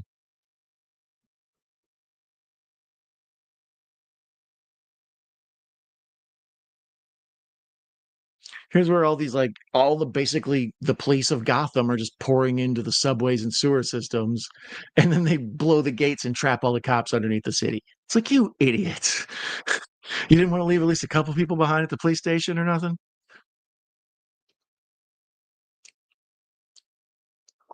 Well, Cal says he's not finished Flash. I like Tasha Kelly, Supergirl. Uh, in Gattaca, the leg modification scene was unnecessary, though. Flashbacks of cringe there.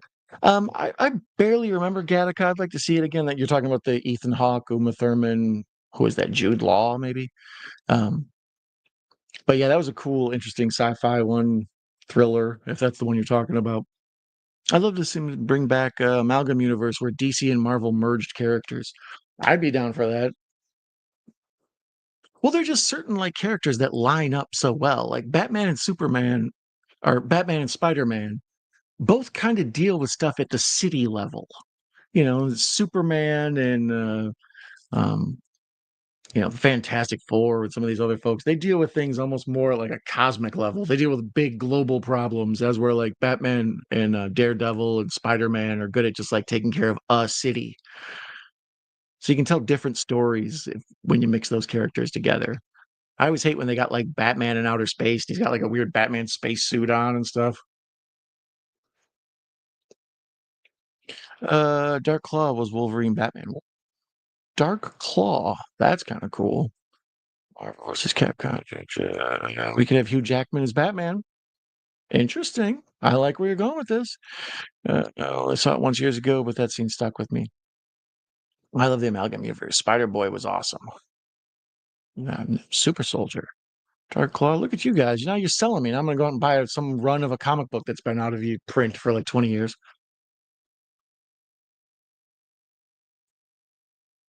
So we're coming up to the big, awesome football scene. That's sort of what I'm waiting from. This movie has like a whole bunch of set pieces in it. There's the scene on Wall Street, and there's the plane scene at the beginning, and all this stuff. And eventually we get to this football scene where like the dude's running back a kickoff or whatever it is, and the whole field is like exploding behind him and falling into the earth. Pretty damn memorable. The trailer was just like a little kid singing the American national anthem while this dude ran back a kickoff as the field just fell behind him. And I don't know, it's pretty amazing visually.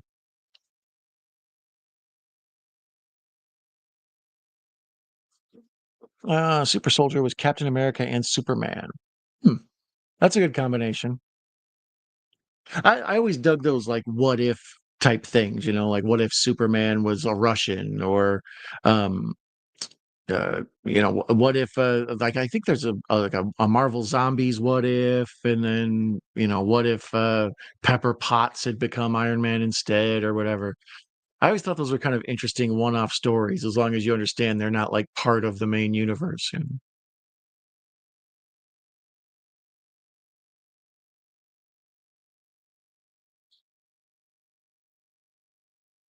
I guess for this Joseph Gordon-Levitt, I always hate saying his name. I guess for this role or this part, they who all did they test? Leonardo was like the main one they wanted, and they passed on Leonardo because they thought he was too big of a star to have that role.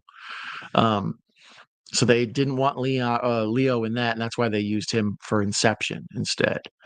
Um, and then who were the other ones? They were all like, oh, Ryan Gosling. Like, I mean, I guess at the time Gosling was still young, but it would be weird to see Gosling in that Joseph Gordon-Levitt role. If for nothing else, it'd be way easier for the tongue twister on my tongue of trying to say that. All right, so here's the home of the Gotham Rogues. This is really, I think, Heinz Field in Pittsburgh. Um, and then some of the Pittsburgh Steelers at the time are in here. So, like, I think we see Ben Roethlisberger, and then later on, Heinz Ward runs off the kick, is the guy that runs back the kickoff. I believe one of the players has like the name of the town's mayor, like on the back. You can see it real big because they were thankful that the mayor allowed them to shoot there without, all the tax penalties and all that stuff.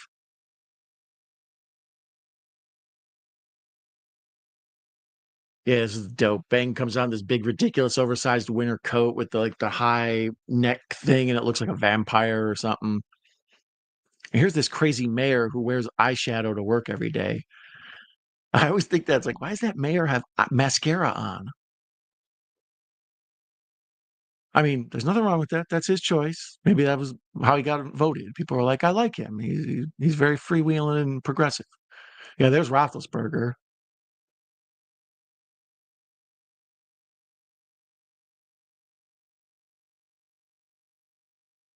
And it's funny that the Gotham Rogues just happen to have the same exact colors as the Pittsburgh Steelers. Yeah, there's Heinz Ward. There's one of the Pouncies. I guess I don't know if they filmed this before or after a game. It looks like it's clearly the crowd is there. It's hard to get 10,000 people into a stadium unless they're there for something else already.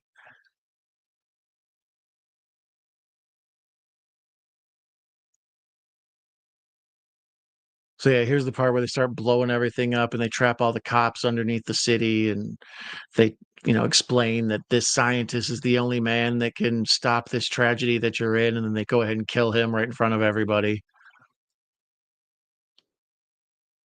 Yeah, these movies are so gritty and complicated. It's hard to believe they're made, air quotes for children. They're supposed to be a Batman story. It's like, no, these are clearly for older, like you have to have some knowledge of the working world for to appreciate some of the complex storytelling in this. So there it is. Here's where the whole field crashes down behind dude as he runs. And then we see all the cops get trapped in the mines and the subway shafts. Then they blow all the bridges. The bridge system is pretty much just like New York's.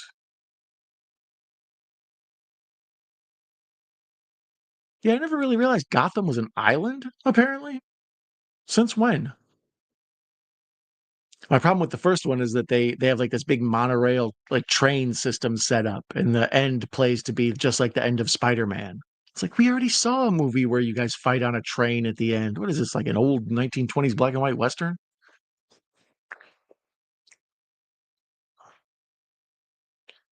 Um, let's see here. Henry Cavill is Captain America. Oh, I'd be interested in it. I do have a Russian Top Gun VHS, but no Tom Cruise. It is on the MiG aircraft. Do you have a Russian Rocky 4? That I would like to see. um, isn't that just Iron Eagle? Yeah, Russian Top Gun. Yeah, kind of. I liked Iron Eagle. That's one of the best knockoff movies ever made. Oh, true, but mine actually says Russian Top Gun. It needs a short. Russian Top Gun. That dude from Lost. Yeah, I can't. I used to know his name. Francis Carbonell, something like that. The guy with the his eyes just look like they're permanently have eye makeup on. I want that coat seriously. It's cold as fuck down here. Yeah, right. That big Bane coat, and you can just kind of hold it like satisfied, like while you survey the scene of destruction. Lost seasons 1 and 3. I'm about to rewatch. Yeah, Lost 1 through 3. That's a good place. Once you start getting into the later seasons with metaphysical whatever, did we die? Didn't we die? Heaven and hell, battle for people's souls, all that stuff. It's too nuts. But those first few seasons where it's like, hey, there's a hatch. What's in the hatch? There's a guy down there. What's with the guy? Oh, there used to be a cult that lived here. Cool. Yeah, the first few seasons of Lost is fantastic. That was a good show mostly. Yeah, exactly. Towards the end, it became a problem, but when they did flash forwards and flash sideways, that's when it flashed the shark. I don't recommend Night Owl Movie Talk does not recommend flashing sharks. That's a good way to lose your stuff. It suffered from the writer's strike, Ginger. That happened around season 4. Yeah, there was a big writer's strike. I do remember that. And then, as I recall, like the showrunner from Lost left and went and did Heroes. And then later on, I think J.J. Abrams like wasn't as involved, and it became more about Lindelof and a group of different writers. I don't know. If you like Lost, also check out The Leftovers. That's a really good one from Damon Lindelof. Same with The Watchmen. If you're a superhero fan, obviously check out The Watchmen with Regina King. So here's the part where Bane informs the whole town, I control you. That mask, whoever designed that's gnarly. They deserve a raise. With the little tubes that look like he's got like this big giant like alien xenomorph mouth. And he just snaps the dude's neck right in front of everybody. Thank you. Good night. Uh, Same with Heroes. Yeah, exactly. There you go. Gotham is like Chicago or New York City, I guess now. Yeah, that's one of the things I always like. I always partly liked Batman is because as a kid, I grew up outside of Chicago, and I felt like Batman was kind of a Chicago superhero. You know, Superman's in Metropolis. That's New York. That's the big, big city. So then Gotham's the more like dark, gritty, crime-ridden. You know, there's all these like mafia backstories, Al Capone, and all that stuff. But then I don't know, they kind of sort of merge it, you know? That's one of the things I like over Marvel over DC is Marvel, it's all like in the place, like, oh, we're in New York or whatever. And DC has these sort of like fictional towns, Coast City and stuff. Uh Nestor Carbonall, thank you. See how could I possibly forget that? Rocky Four CBS. I do have 1 and 4 and a second set of 1 and 3. Do you got the Russian version? If you like Lost, check out From. From is very good. Me and the missus were watching that laying in bed. I don't know, probably back during winter. And then about season 2, we're like, this is good. And we realized that season 4 or whatever doesn't come out until like a year and a half from now. It's like, oh no, I don't want to get hooked on a show that's ongoing. But yeah, From is excellent. I recommend it. It's got Harold Perrineau or whatever his name in it. He was in Lost. Mob Chicago, yeah, Burton's architectural style. I dig yeah, Burton's Gotham. Um Out of all the Gothams, a lot of people really like that new one in the Matt Reeves version, the Robert Pattinson one. They thought that Gotham was maybe their favorite Gotham. I still like Burton's version because it's just cool to look in any direction. There's like statues holding up patios and like street lights or architecture and sculptures and stuff. It's like even when they go to the art museum and the Joker destroys all the art in there, that art museum is cool looking, like postmodern industrial with all this like steam and I don't know. It's more interesting to me. It captures my eye more. Um, this one just feels like Chicago or in some of the scenes here in Pittsburgh. They filmed a lot of it in Chicago. I remember they shut down part of the highway outside of Chicago to film some scenes. But I think a lot of it was also probably filmed in Canada. That's where most stuff is filmed nowadays to save down on production costs. I don't know with tariffs now. That was the big discussion of the past couple of weeks is what do tariffs on films mean? Is it only on the finished product? Is it on actors going into over other countries? Is it about movies made somewhere else and brought here, or movies that are made somewhere else, like made in that country and then sent over to America, or America going to another country and making it? So that thing's going to be a big mess over the next couple of years of what exactly the tariffs of the movie making business do to the films we get and how much exposure we have to foreign cinema.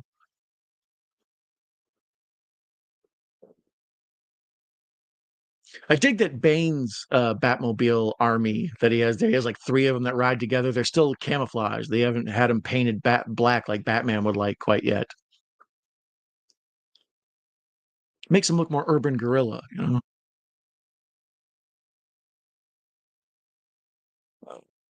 Oh, you mean Russian Pal 4? My goodness, I have to research that. I don't have that. Yeah, no, I was laughing because Rocky 4, it doesn't feel like that movie was probably allowed to be seen in Russia. You know what I mean? Like they really kind of just pee on the whole concept of Russia. Rocky goes to there, beats up their guy, turns their crowd. Steam Vent City, right? I watched From when it was on Amazon, but I'm not buying Epics to watch the rest.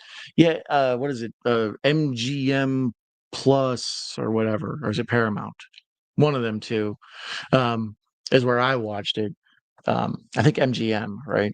I don't know. I can't keep track of these damn things or whatever streaming app. Exactly, right? I was thinking the other day that it's like I pretty much could pare it down to just Amazon Prime, Netflix, and Max and see pretty much everything I need, especially since Tubi is free. Tubi being free is saved my butt a bunch of times.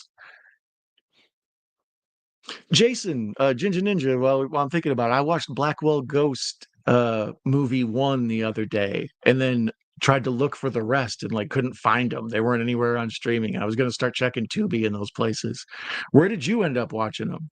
I know Aussie streaming and Tubi availability and all that's different, but I was just curious what platforms you were able to catch those on. The first one was interesting.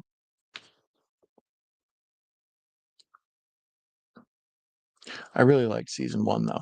Yeah, that from season one was very good. Actually, I like I said, I think I'm up through season three or whatever they're stopped on now, and are waiting for season four or something. It's really good. I've been enjoying it. It's scary, but it's also got like that creepy WTF vibe to it. All movies should be made in Australia. I invite all filmmakers to make their films here. Not an official invite. I can't provide any tax breaks. I I think you're an honorary ambassador at this point. So now here, all the cops are trapped underneath the town.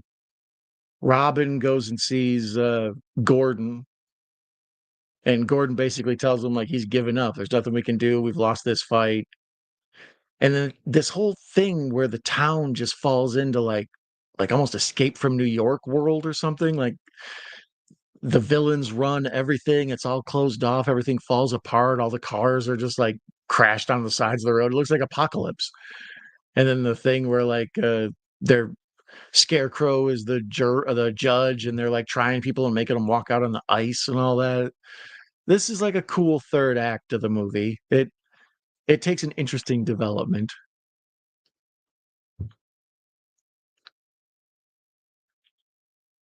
and now all the people are being let out of Blackgate prison and given AK-47s the second they walk out the door.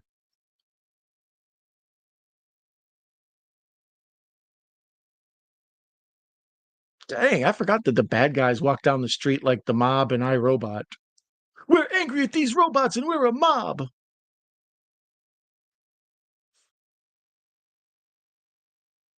Yeah, the town, everything just starts falling apart. Everybody starts like just robbing the rich people and like just grabbing them and pulling their fur coats off them.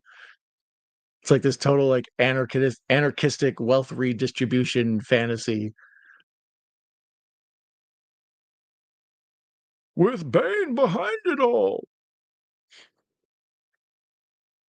I watch them online for legit, not a dodgy streaming site where I might look at a movie. Oh, okay. Oh, well, you got me laughing good. Someone made a fake Russian Rocky Four sleeve. They saw a different version in Russia. The government must have butchered it, right? Like that's what I'd like to see the Russian Rocky Four. Like, yeah, Rocky loses in the third round, gets his ass kicked. It's brutal. He goes there, he runs in the snow, the government has no problem following him. He runs up the side of a snowy mountain and they're just waiting for him up there. What took you so long, comrade?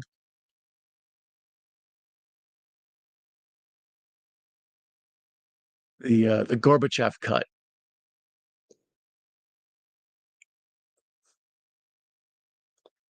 I'm here, pick me, brother Max. Welcome, brother. Nice to see you. My brother Max is here. Let's get time for what is it? Fun time in the shower, or party time in the shower. Um, yeah. So here we see Batman is beginning his whole. I gotta pull myself up by my rope and my cage bootstraps kind of thing. I can't just lay here with a broken back forever.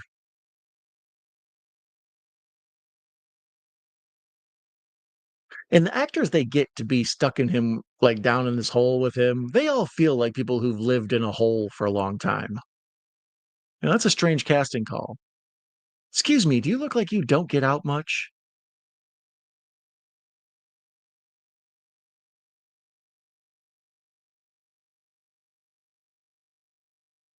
Yeah, here's the whole thing where they explain that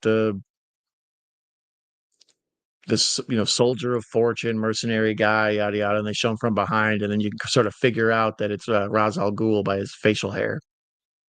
Is it Ra's al Ghul or Raish al Ghul? On the old animated series, it was Ra's al Ghul, and most times it's Ra's al Ghul, but sometimes you hear Raish al Ghul. I don't know. I want to hear your thoughts. Is it a Raz or a Raish?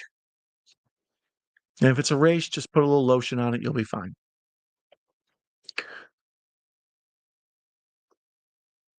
So yeah, we see the little kid who was able to escape, and then the big plot twist that later on that's actually a girl, not a little boy. That was clever.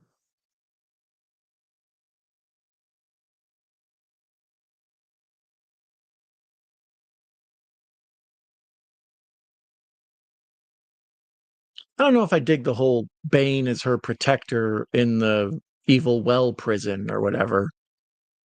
I like it better if she just hired Bane. Bane had a different adventure off in Corto Maltese or whatever.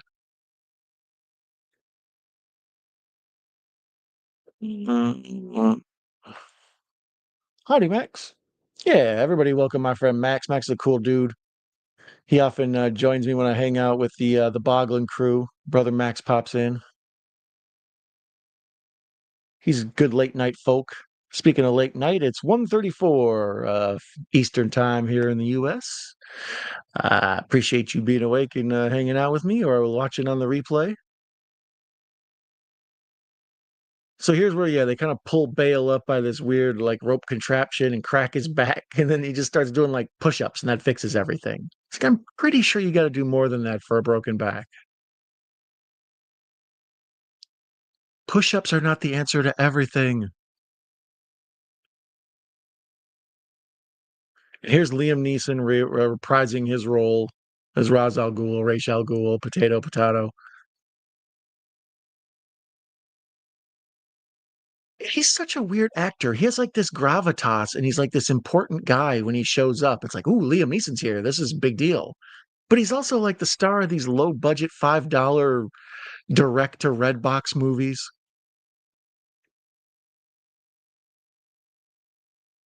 Fascinating character, that Liam. Uh, Maltese dogs inspired the dragon from a never-ending story. I used to have a Shih Tzu when I was a kid that looked just like the Falcor, the Luck Dragon, like the same kind of haircut and everything.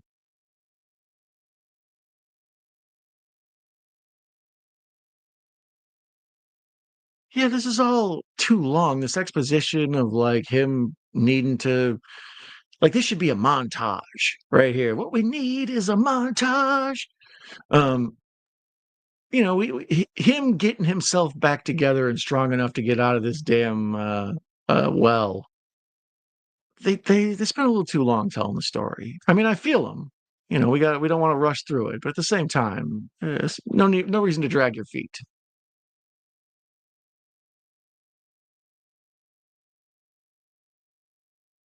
Gotham just straight fell apart. It's only been like 2 or 3 weeks, and it looks like I Am Legend.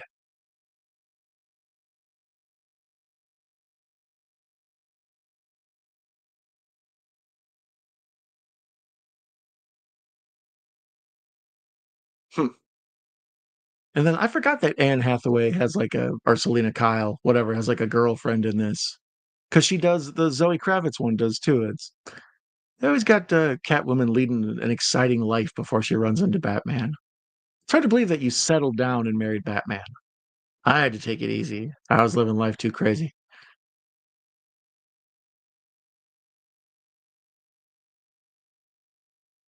I like that Joseph Gordon-Levitt. His mom, I don't know why his name is a tongue twister for me. I like that old boy from Third Rock from the Sun is um like he's out doing charity work. Like he's bringing gasoline and stuff to the orphanage, making sure they have food and whatnot. It's like good for you, Robin. You're a nice guy.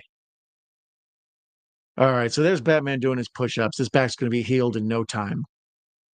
Have you considered sit-ups as well? You could speed this up twice the time.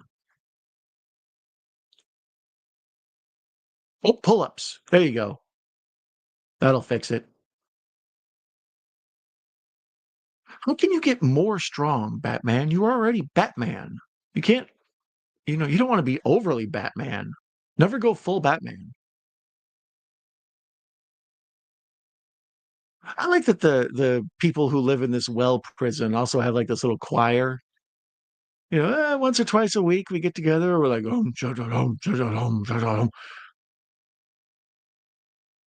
That's how we pass the time. That and dominoes.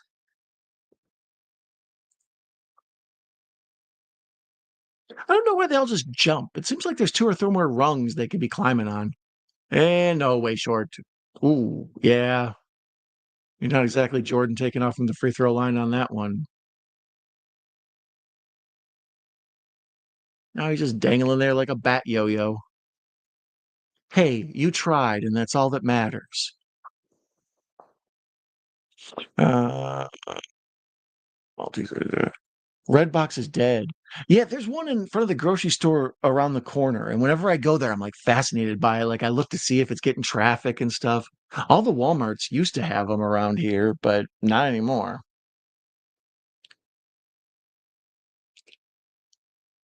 So there's where we see a big crazy fight breaks out in the prison, and that's when the little kid escapes. And there you can kind of tell it's a little girl, like her the shape of her face and stuff.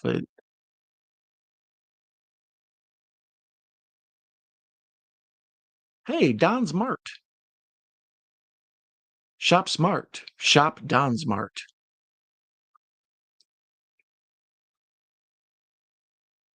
Oh, I remember this where they send in like secret operatives to like bring leadership to the cops who are like they've met up in like the basement of a pizza place or something. I'm assuming that's a joke. But then like the FBI or whatever come and explain to him like, okay, do you have any weapons or guns? Da, da, da, da. It's like we could have figured all that out with y'all. You're useless. Just a bunch of cops eating baked beans.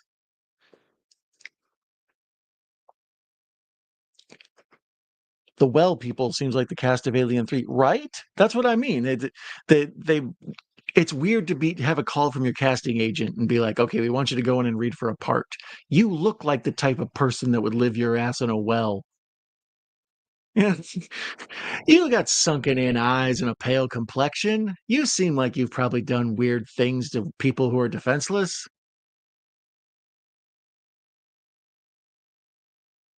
I like the little chalk Batman symbol he draws.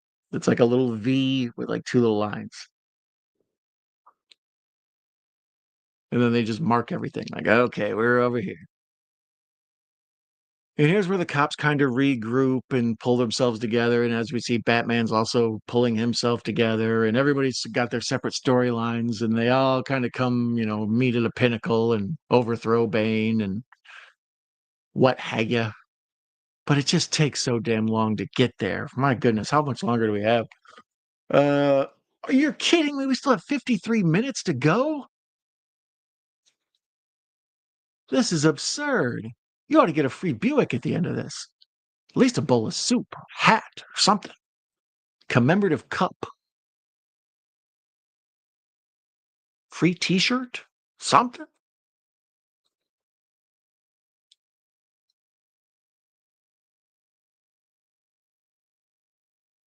But we haven't even got to the part where They try what's his name? Killian Murphy's trying people dressed as the scarecrow, and we've just seen the downfall of Gotham. There's so much more to go. And approximately like 40 minutes of it should be cut. Get a tighter editor, Nolan. That's what people need is heckling in movie theaters. Your editing sucks. The pacing of this needs work. Not all problems can be solved with push-ups. That's not true. All problems can be solved with push-ups.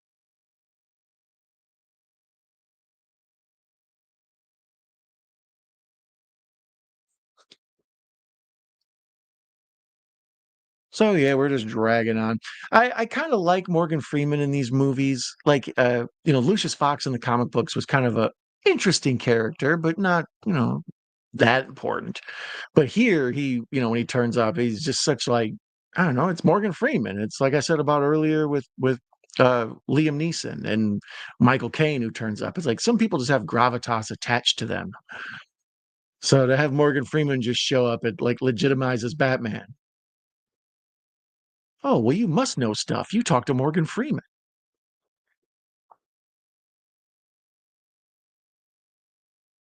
So Bane has killed whatever that FBI agent or whatever the hell they are. And he's just running the town for another 50 minutes. Will you get on with it? Oh, that is dope though, where they they kill those FBI agents and then they hang them from the bridge going into town. It's like on the news, just these people like hanging there, corpses. This is a movie for maybe children, right? Maybe. And if you got like a weird, funky eye thing, where maybe like one of your eyes is cloudy, you could probably get cast as a well person or an Alien 3 prison colony person.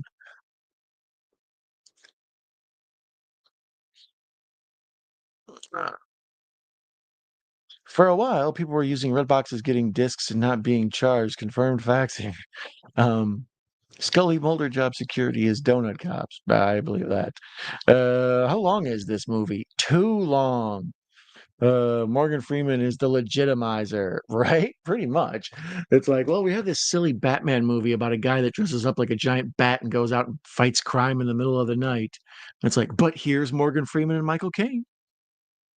Oh, well, never mind. This is serious stuff.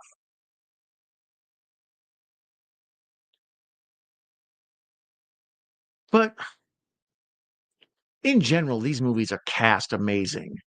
So that right away, before you even start shooting anything or telling any kind of Batman story, it's like, well, we got Modine and Gary Oldman and the American Psycho guy and Aaron Eckhart and even weak links like Katie Holmes. It's like, oh, we replaced her with Maggie Gyllenhaal. We want to tighten this up as we go along.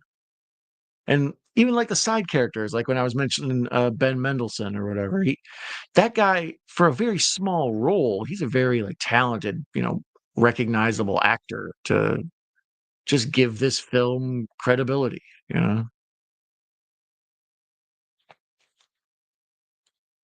oh Batman, could you lament faster? Like, I mean, I get it. You're going through like an emo goth thing right now. All is lost and whatnot. But let's just do it a little faster.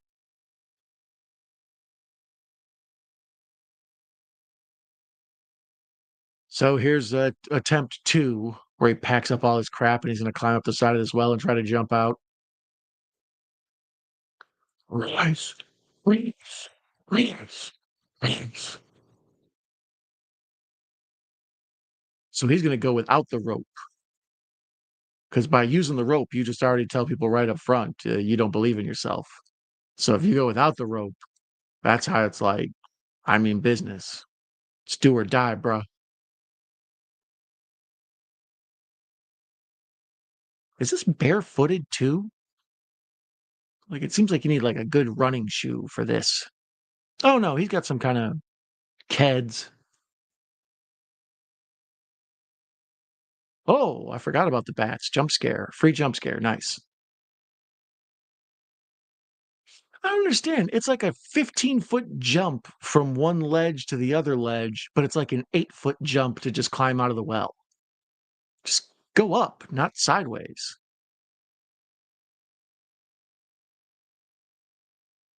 Rise, rise, rise. Whee! Oh, we made it. And I like that the people in the prison were genuinely happy for him.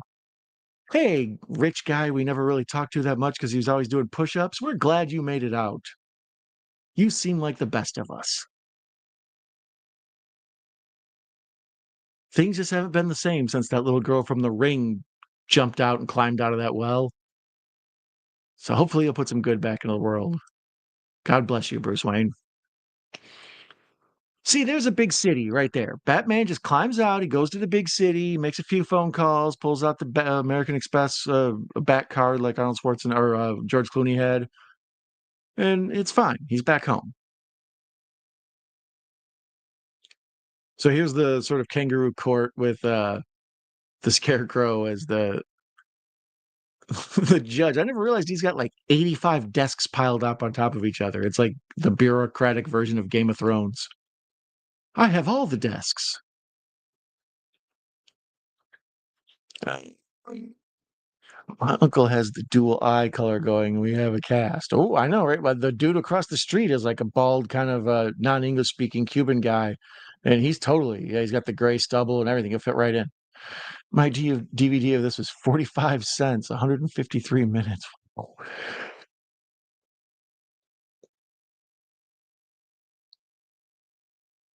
So here's where, yeah, they sentence him to walk out on the ice. It's kind of a cool, like visually neat punishment thing or whatever, where they just, you know, try your luck at walking out on this ice. See if you can make it back. And down he goes. Bloop. Yeah, this all feels like Escape from New York to me. Like the world is just fall apart. The criminals are running things. There's like a hierarchy of the strongest criminals or the more powerful. Basically, what I'm saying is this movie needs Snake Plissken. Batman's busy. You just send Snake in, put those electric, explosive charges in his neck. Tell him he's got till 5 o'clock. Get after it.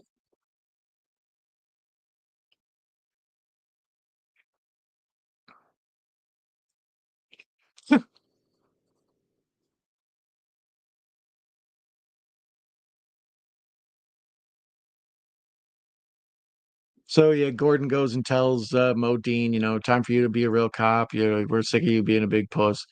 So Modine then later on shows up in like his military garb, police uniform kind of thing, and like has a redemption moment. It's funny because he's such a like a weaselly guy throughout this whole trilogy. So then this part where like him and like other cops get dressed up in their like cop dress blues and go fight the bad guys, like this kind of I don't know chessboard. All this pomp and circumstance involved in the fighting. You know what I mean? You can go stab somebody with a pair of jeans and t-shirt. You don't need to put on all your medals.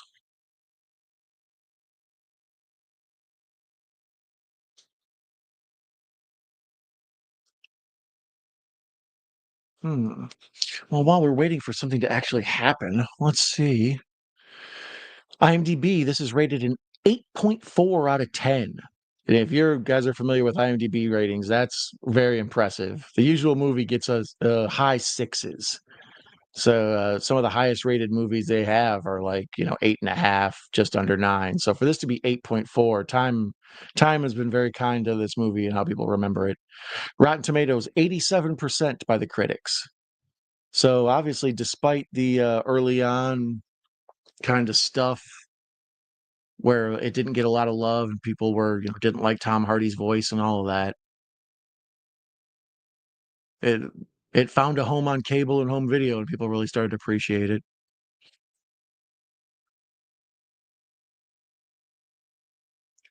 So here, Batman has returned to Gotham and he finds Selena Kyle. She's like, "I thought you were dead," because he's Snake Plissken.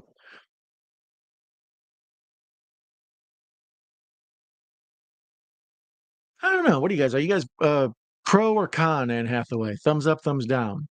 She was always for a while there. She was all over the news, and she was like a Lindsay Lohan or something. Like she was just people were always talking about Anne Hathaway for no reason. I was like, she's not. I mean, she was in the Princess Diaries, sure, but I don't know. Like lately, she's kind of faded away. She had a thing where she was sort of nuts and melting down on like public, social media and stuff. And since then, we haven't really seen as much of her. But I don't know. I don't really dislike her or like her. It's like, yeah, there she is. I would probably rather have a different actress in this role since Catwoman's like, an important part of it, but she's good. She's very average. Let's see here. I just watched the ending and fight scene. This movie is so good, top tier. Right? This movie is fantastic. I it's hard to believe it could be as well made as it is, like I said, coming off of the tragedy of The Dark Knight and all the stuff that'll run around it. But I find it to be a fitting third chapter to this trilogy. Like it's entertaining. Nolan is the man. Yeah, Christopher Nolan. I remember when I first saw Memento, and I that movie blew me away. That was one of my favorites, like from day one. Um, so many people were trying to rip off Tarantino and do that play with time thing. That when Memento came out, and he also played with time, but he did it in a new and interesting way. And I remember thinking that movie was fantastic. And then um, later on with Insomnia and um, uh, The Prestige and Inception and Tenet, and then I went back and watched The Following or whatever it's called, or Following. Um, Real super good low budget black and white movie told like 1940 style or something. Very entertaining. Um, but yeah, I find Nolan to be kind of the modern day Spielberg. He's like a director's title, a name you can put above the title, and people will go see the movie just because it's him.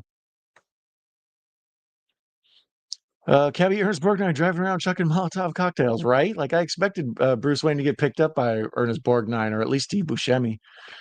Um, Hard to top Michelle Pfeiffer as Catwoman. Make your own dirty jokes at home. um, Thank you, Memento. I forgot about excellent film. Yeah, Memento is fantastic. I really loved that one.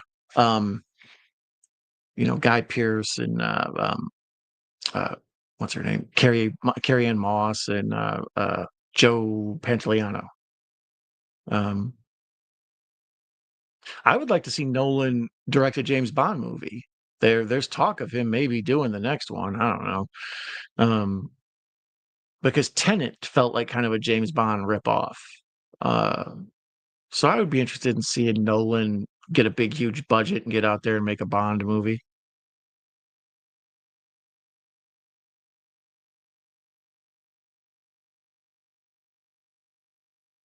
So now we're having the classic gear up. Whenever the action hero at the end of the movie is going to fight the bad guys, he's got to like go to his arsenal and get geared up with whatever. Like, oh, shit's on, bro.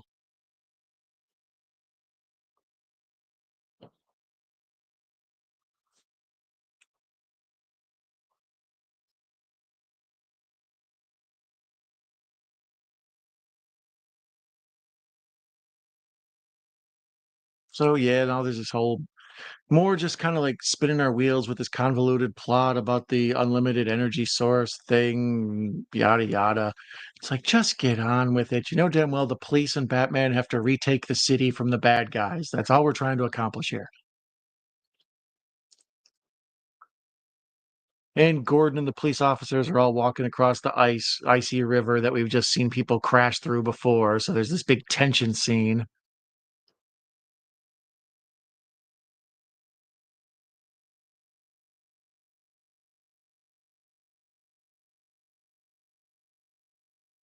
Nolan just shoots such a great looking movie. Like all of his movies, that's why I kind of compared him to Spielberg almost. Like whether you like Spielberg or not, like his movies look nice. Like he knows how to make a movie that looks good for the eyes. And that's what I find about Nolan. Like all his movies just look they're pretty. This is a Batman movie and a dark one at that. And it's nice to look at. Every shot's kind of impressive.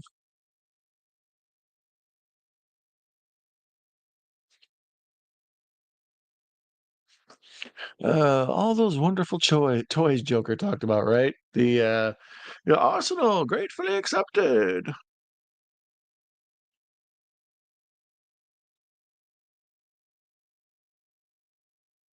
So there, Batman helps the cops by knocking out a bunch of the henchmen and letting him. Thanks. I've been waiting for you guys to show up. And then here's that dope scene where they fire don't really work like this in real life, but like where they make the Batman symbol with I don't know gasoline or whatever, and then they set it on fire. And the top of the bridge has like a giant burning Batman symbol on it.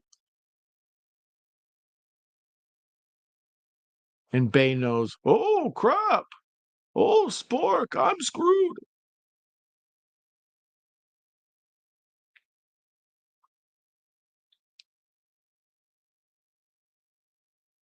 So Gordon and Batman have reunited, and it feels so good. And there's 36 minutes left. So we are coming down the final home stretch here. It's been a long and winding road, as the Beatles said. I can't believe at a half hour I can see the end. So I'm feeling like it's coming to an end.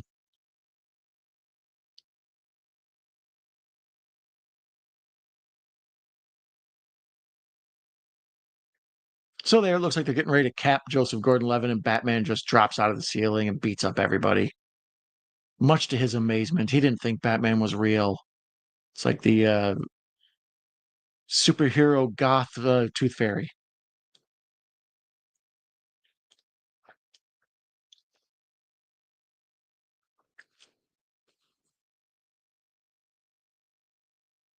Too much talkity yakety yak, for an action movie. Faster, faster. I will say that about Nolan. He needs to speed up.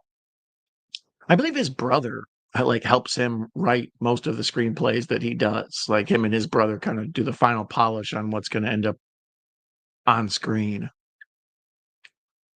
So yeah, I'm once again accusing Nolan of taking of just being too precious with his own stuff. Like there's a old expression in art, like sometimes you have to kill your darlings. You if you're a writer and you like that paragraph, but it doesn't really fit in the story you're telling, you got to get rid of it. Got to make it tighter. And I think a lot of these famous directors just fall into that trap of like, but that's a really cool scene. I don't want to get rid of it. We got to trim 40 minutes out of this damn movie. We got to get rid of something.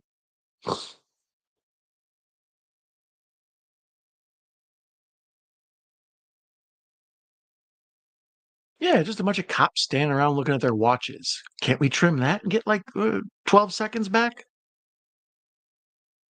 To my knowledge, nowhere in this movie do they call Anne Hathaway Catwoman. Like I think they just call her Selena Kyle.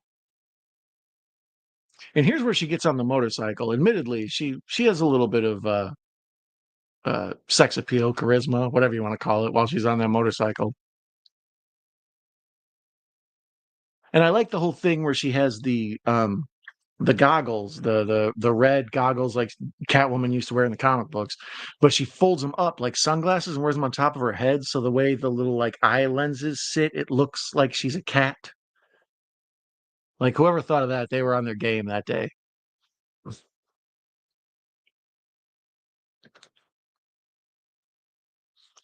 Like you said, this could be chopped 40 minutes, just like Avatar, but that needs 2 hours removed. Right? Avatar was too long as well. James Cameron is another one, definitely guilty of, you know, even Terminator 2, which is a fantastic movie. Isn't that like 2.5 hours long?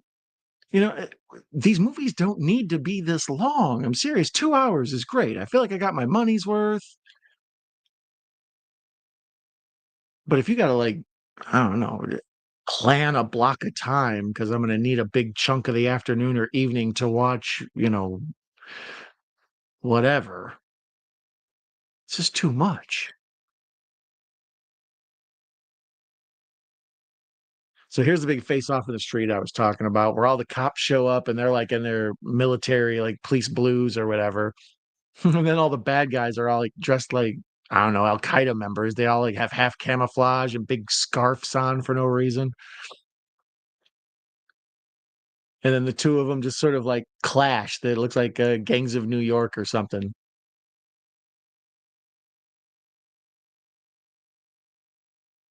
Visually, really cool scene. Like there's probably a couple thousand cops. Most of them are CGI, I would imagine. And then they're marching towards all the bad guys with big machine guns and stuff. There's probably whatever, a couple hundred of them. So it's this cool like face-off scene, but it's taken like 15 of your minutes of your movie. We didn't need it. There, chop 15 minutes, like bang. So here's Batman in the Batwing flying in out of nowhere. It's amazing how that thing is so super loud, but then like when something happens and it just appears out of nowhere, it's quiet. It's a stealth when needed mode.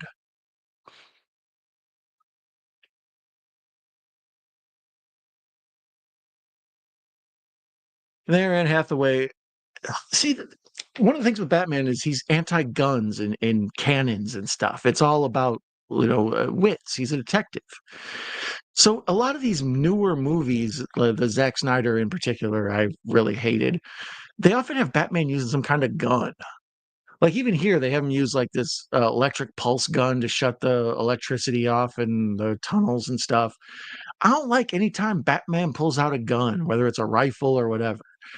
And even there, it's like the Batwing's got these big like machine gun, cannons on it, and the Bat Pod has like a big gun that blew the blockade, keeping everybody from leaving through the tunnels. It's like, Batman's not supposed to have all this gun explosion stuff, man. And then here's the big melee, the Royal Rumble, and in the middle of it, Batman and Bane find each other. And I Had the Time of My Life from Dirty Dancing starts playing. And they look each other in the eyes and begin punching each other in the face repeatedly. God bless them. It's weird. Batman is outside in the daylight fighting in the snow, which normally Batman in the snow looks really cool, like the comic books and even um, the Flash, where they have Batman in the snow there. Batman just looks cool in the snow, but here not so much. It's like a flurries. I don't know. It loses some of the charm it does in the pictures in the comic books. But don't get me wrong, for all my gripes about how long this movie is and for how some of the scenes are, just a little stretched or whatever, this is just a masterful movie. You care about all the characters. Everybody's got something to do that isn't stupid. Even Joseph Gordon-Levitt, he's been in this franchise for this one movie, and all of a sudden he's like taking over. He feels like a Robin. Apparently, Christian Bale, when he agreed to this, part of it was that he would never have a Robin. I think he worried about like, you know, the idea of Batman having like a young kid sidekick, how weird that is or whatever. So Bale refused to ever have a Robin. So they kind of just sort of shoehorned in this Joseph Gordon-Levitt as Robin stuff in the third one to sort of make the legend feel real. The thing I dig about this Nolan verse and the Matt Reeves stuff, in particular the Penguin TV show, um, I like how it feels like the real version of a legend you heard. It's like, oh, this guy, he dresses up like a bat. He's the Batman, and he fights this, muscled up dude with all this stuff. And then when you see it in real life, it looks kind of real and believable. Like even Catwoman there, it's like you could see how whatever's going on with Selena Kyle could be turned into, Catwoman when they retell the story. And then the cat lady did whatever. In particular, the penguin, the whole thing where he's like, he waddles because he has a bad foot and one of his feet is like jacked up and looks kind of like a flipper. You can see how the legend gets born out of real things. It's kind of cool.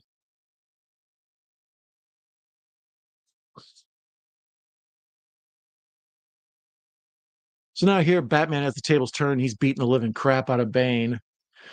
And then that's when what's her name turns on him and reveals that she's Talia al Ghul or whatever. And there, Bane is just like totally weak and ineffectual. He's all curled up in a ball. Then you have my permission to die. That's more my complaint about Christian Bale's version of Batman. The scratchy voice doesn't bother me, but he sort of has a lisp too. He holds his lips in a weird way when he talks.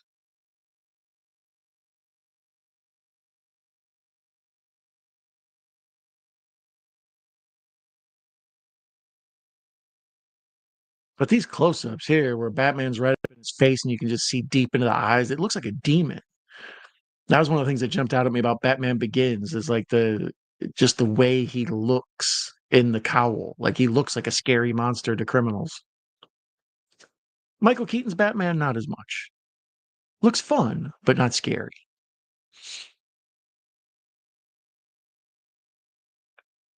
So there, Talia al Ghul is stabbed Batman in the ribs with a knife, and he realizes, oh, you a bad guy. I thought you was cool. That's usually how love works out, man. That's the way it goes, brother. It's what keeps the music industry running.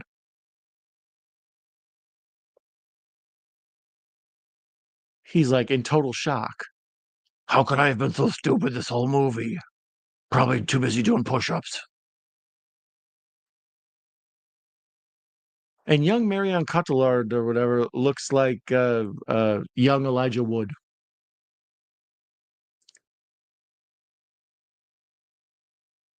And there's the only real shot of Tom Hardy we see in the whole movie where there's the prison riot in the well and they pull off the mask over and kind of see there's Tom Hardy.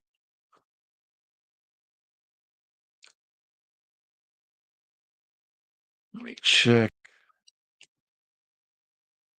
All right, according to the tracker at the bottom of the screen, we still have another 3 days left.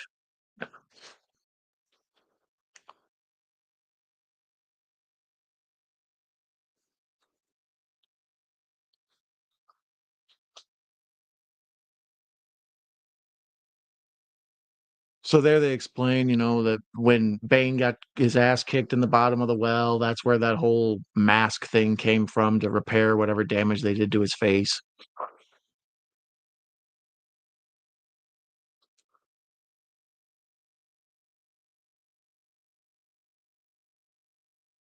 And then once again, now they make Bane this like sympathetic the villain where they explain he was kicked out of it was excommunicated from the League of Shadows, and you see like a tear run down Bane's face and stuff. I don't care. Can't he just be big and evil?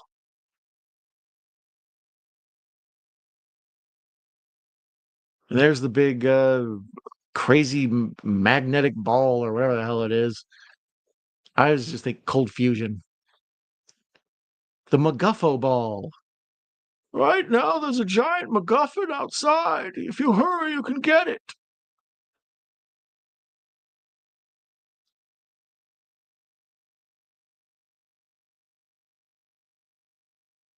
I remember my friend was excited about Bane, but hated his voice in this. Yeah, that was a big thing with a lot of folks. They just didn't like his portrayal. It doesn't bounce me out of the movie at all. I find it kind of charming, strangely. Uh, Bale was smart with that, no Robin. Yeah, I mean, you're heading down a bad place if there's a bunch of like, the whole story about a rich dude who adopts a young boy and, they run around in their underwear together. It's like, yeah, if you want to tell this story, avoid that. Batman is the Punisher, right? And Jinja says, and now I am back. He's the man from down under, and he's back with a plan. All right, Cuddlard, what are you up to now? So now there's the whole thing where he's reprogrammed the bombs or whatever the hell it is, and it's this big, complicated bait and switch, whatever. And it takes too long for Batman to eventually get in the Batwing. And then we go through the whole thing where he has to fake his death, and then we have to find her. All right, there's 11:35 on the bomb. Let's see how long it takes in real life. There's 23 minutes in the movie. Let's see how long they make 11 minutes.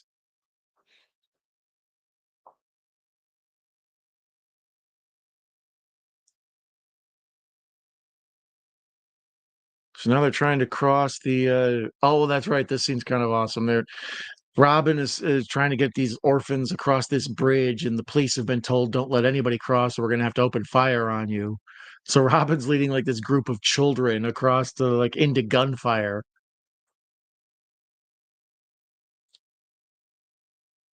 I appreciate your high tension moments. Although I wouldn't drive on that bridge for 1 second. That thing was like a rust trap. That's dangerous. Um, Penguin syndrome, villain sympathy, backstory of the Copper Pots, right? Ninja Gate 2.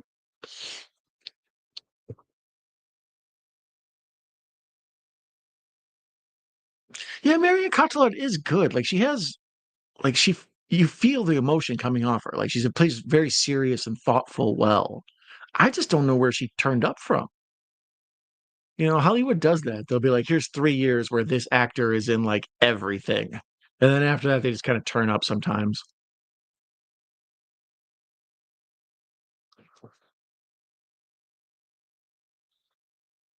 Lasagna's almost ready. It takes a while, like this movie, 2.5 hour oven cook, right? That's a good way to do it.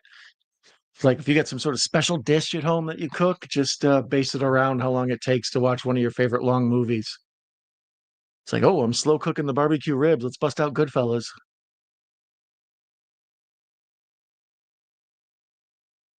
Meanwhile, you're making spaghetti or something. It's like throw on First Blood. Perfect.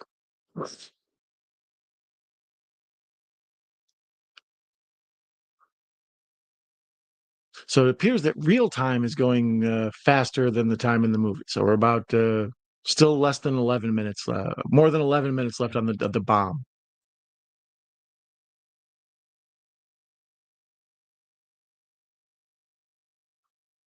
It's hard to feel suspense across 11 minutes, right?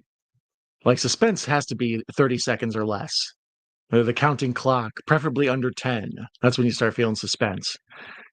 Any action stuff going on with 13 minutes left till the bomb explodes. Yeah, don't even worry about it.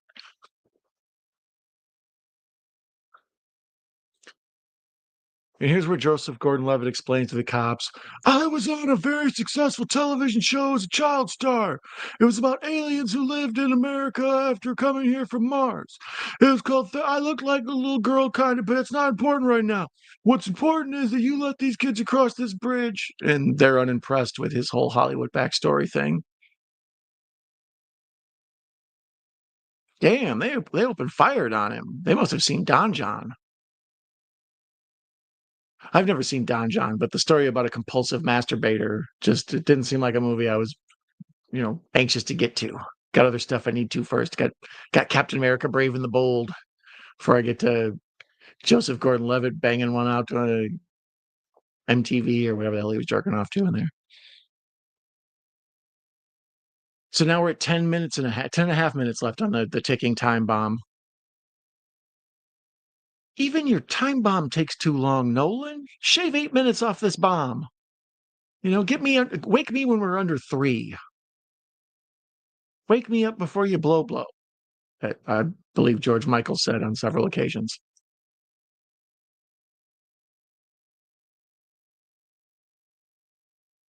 I don't know about the big turret gun on the Batmobile either. Like the bad guy's Batmobile had like a tank gun kind of thing. It's like I don't know. Once again, I'm anti Batman having guns.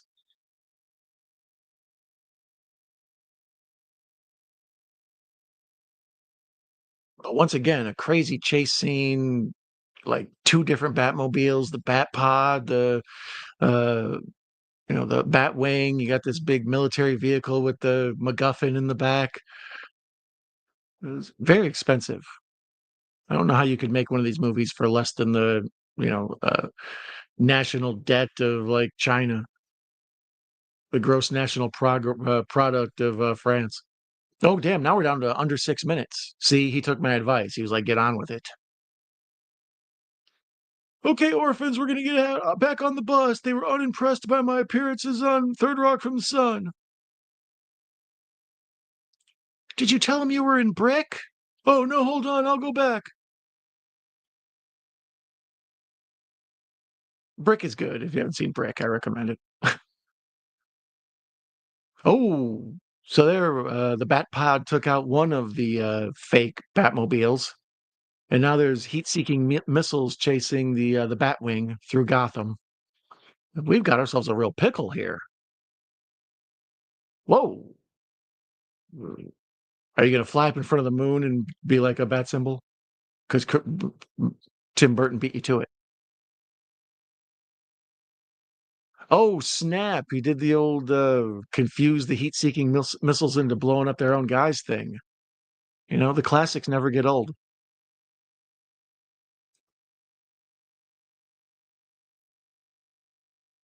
And this is all very exciting, but at the same time, I kind of feel like, you know, it's hard to have tension and being on the edge of your seat when the edge of your seat's going to be like another 9 or 11 minutes.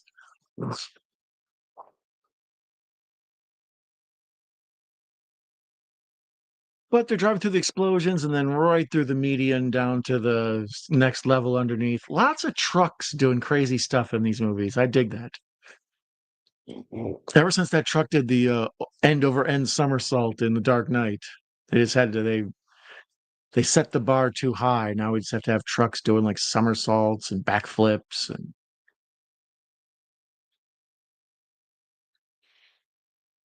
so there's where Talia al Ghul basically dying.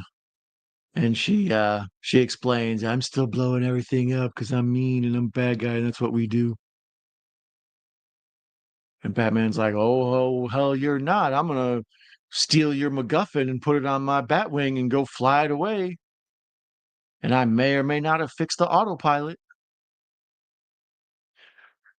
The old Chekhov's autopilot. If they say in the first act you need to fix the broken autopilot, it's going to come back in the third act, you know?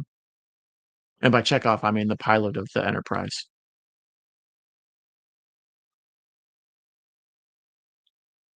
Somebody's going to message me. It's like, that was Sulu. Chekhov was just a navigator or some shit.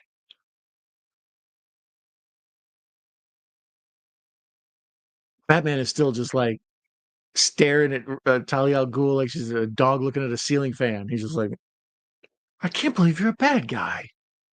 And we had fireplace sex. I mean, I got the bearskin rugs out and everything. Oh man, I feel like a dope.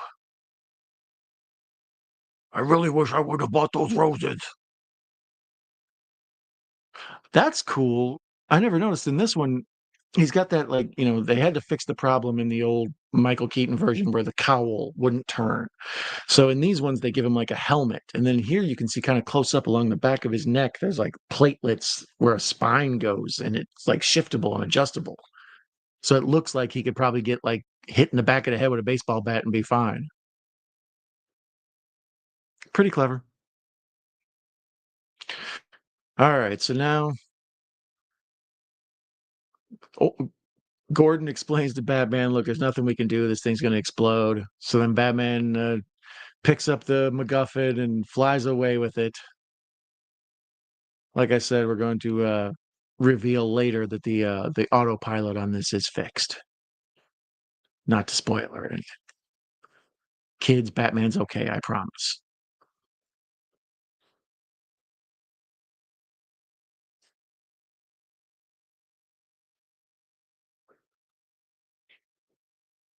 I don't it makes me nervous when you've got like the big giant bomb and it keeps dragging along the street while you're flying real fast. That just feels like improper bomb care. It seems like we want to be gentle with the bomb. And the kids from the orphanage are all happy. Yay, Batman's back.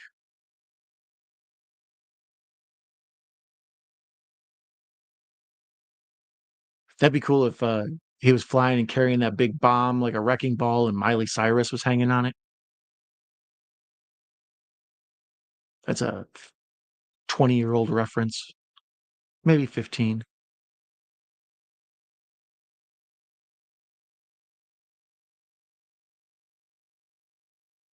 Once again, they give us the big close up of Batman in the daylight, and you can see that he's got just like a whole bunch of like eyeshadow on underneath his mask. So it's like every time Batman goes and does a good deed, he's at home like, Tell him to wait. Tell him to wait. I'll be there in a minute. I'm coming. Hold on. Hold on. Hold on." So there, Batman theoretically flies the exploding MacGuffin out to the middle of the ocean, and it explodes. And everybody's like, "Yay, Batman did it!" Except Batman died. So win, lose, positives and negatives here. There's a big old mushroom cloud in the horizon, so I would assume that Gotham would have been in big trouble had that MacGuffin gone off.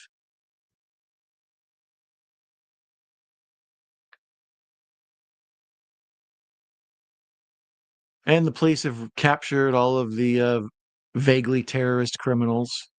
You know, a lot of scarves resembling patterns from the Middle East and what have you.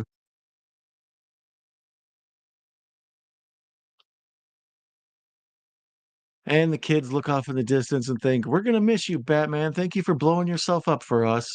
You're the bomb. Sorry. Waka waka." And now here's Batman's funeral. Funeral.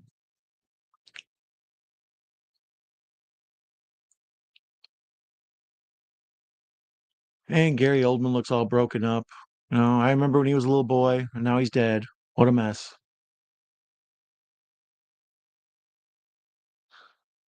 Wayne Manor looks stuffy. I bet it's expensive to heat, is what I bet. I bet Wayne Manor, your electric bill there is a couple thou a month. Oh, now Michael Keaton's ugly cry, or Michael Caine is ugly crying.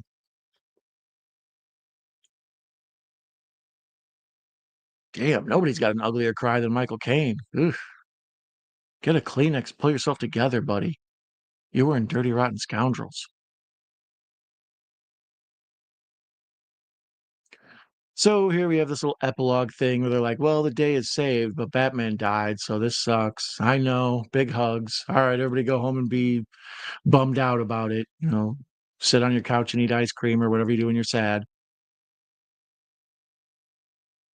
And there we see in the middle of the I don't know, police station or a courthouse, there's a giant Batman statue in the middle of their foyer. And it's terrifying. Any child that comes into that building on a field trip or anything is gonna have nightmares forever.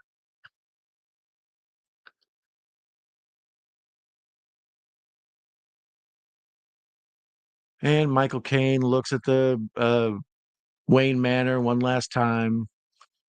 That's kind of symbolic because it's like, yeah, this trilogy's done. You don't need to come back, Caine. It's the last time you'll be working at Wayne Manor. You're good.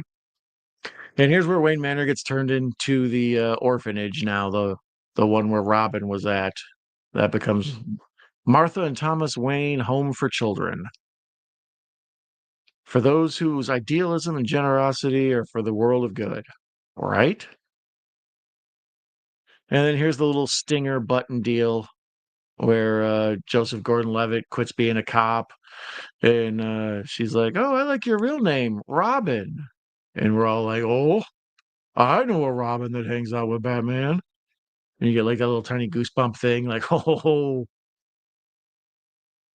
I do agree with Kal-El. They should have somebody somewhere should have tried to make a Nightwing spin-off with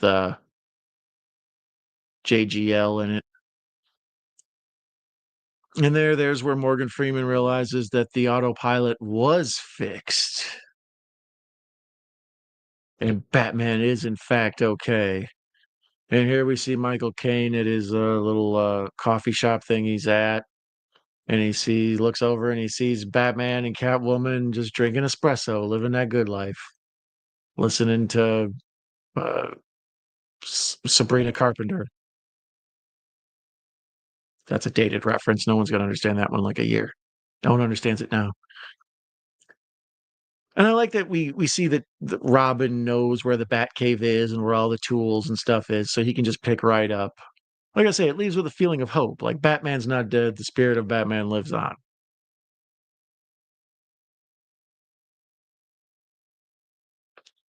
And there Robin gets attacked by a bunch of bats. And you see Gordon rubbing his hand one last time on the bat signal. It's like kind of this nostalgic, like we've been through a lot with these three films. It's been quite a wild ride. And then we cut back to Michael Caine having his espresso, and he looks over, and there's Bruce Wayne and Ella Enchanted sitting there having a nice lunch.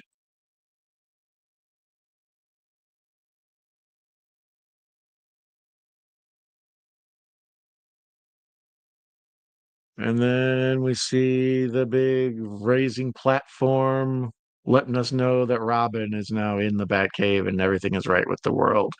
Title card, The Dark Knight Rises, the end. Pretty awesome. Directed by Christopher Nolan, screenplay by Jonathan Nolan, uh, story by Jonathan or Christopher Nolan and David Goyer. I knew Goyer was part of the original writing. Goyer's all over the place, and The Crow and et cetera, et cetera. But because this movie is so dang long, I need to get to sleep because it is late. It is currently 2:28 a.m. in the Eastern Time Zone, and I need to go to bed. So I thank you so much for joining me and watching the final third film in the Christopher Nolan Batman trilogy. The other two are available on my channel to watch, or most likely coming up here. If you're watching the replay, there'll probably be one of those little cards that says "Watch it here." Otherwise, the main thing I would do is thank you for joining me, and not only for this film, but the trilogy of films and all Batman experiences, as well as watching movies late at night experiences. You guys are a great company, and I'm very grateful for you. I say it once, I say it a million times. The co-host of the show is the chat. So I thank you so much, and I wish you green grass and high tides forever. Adios, amigos. Have a good night.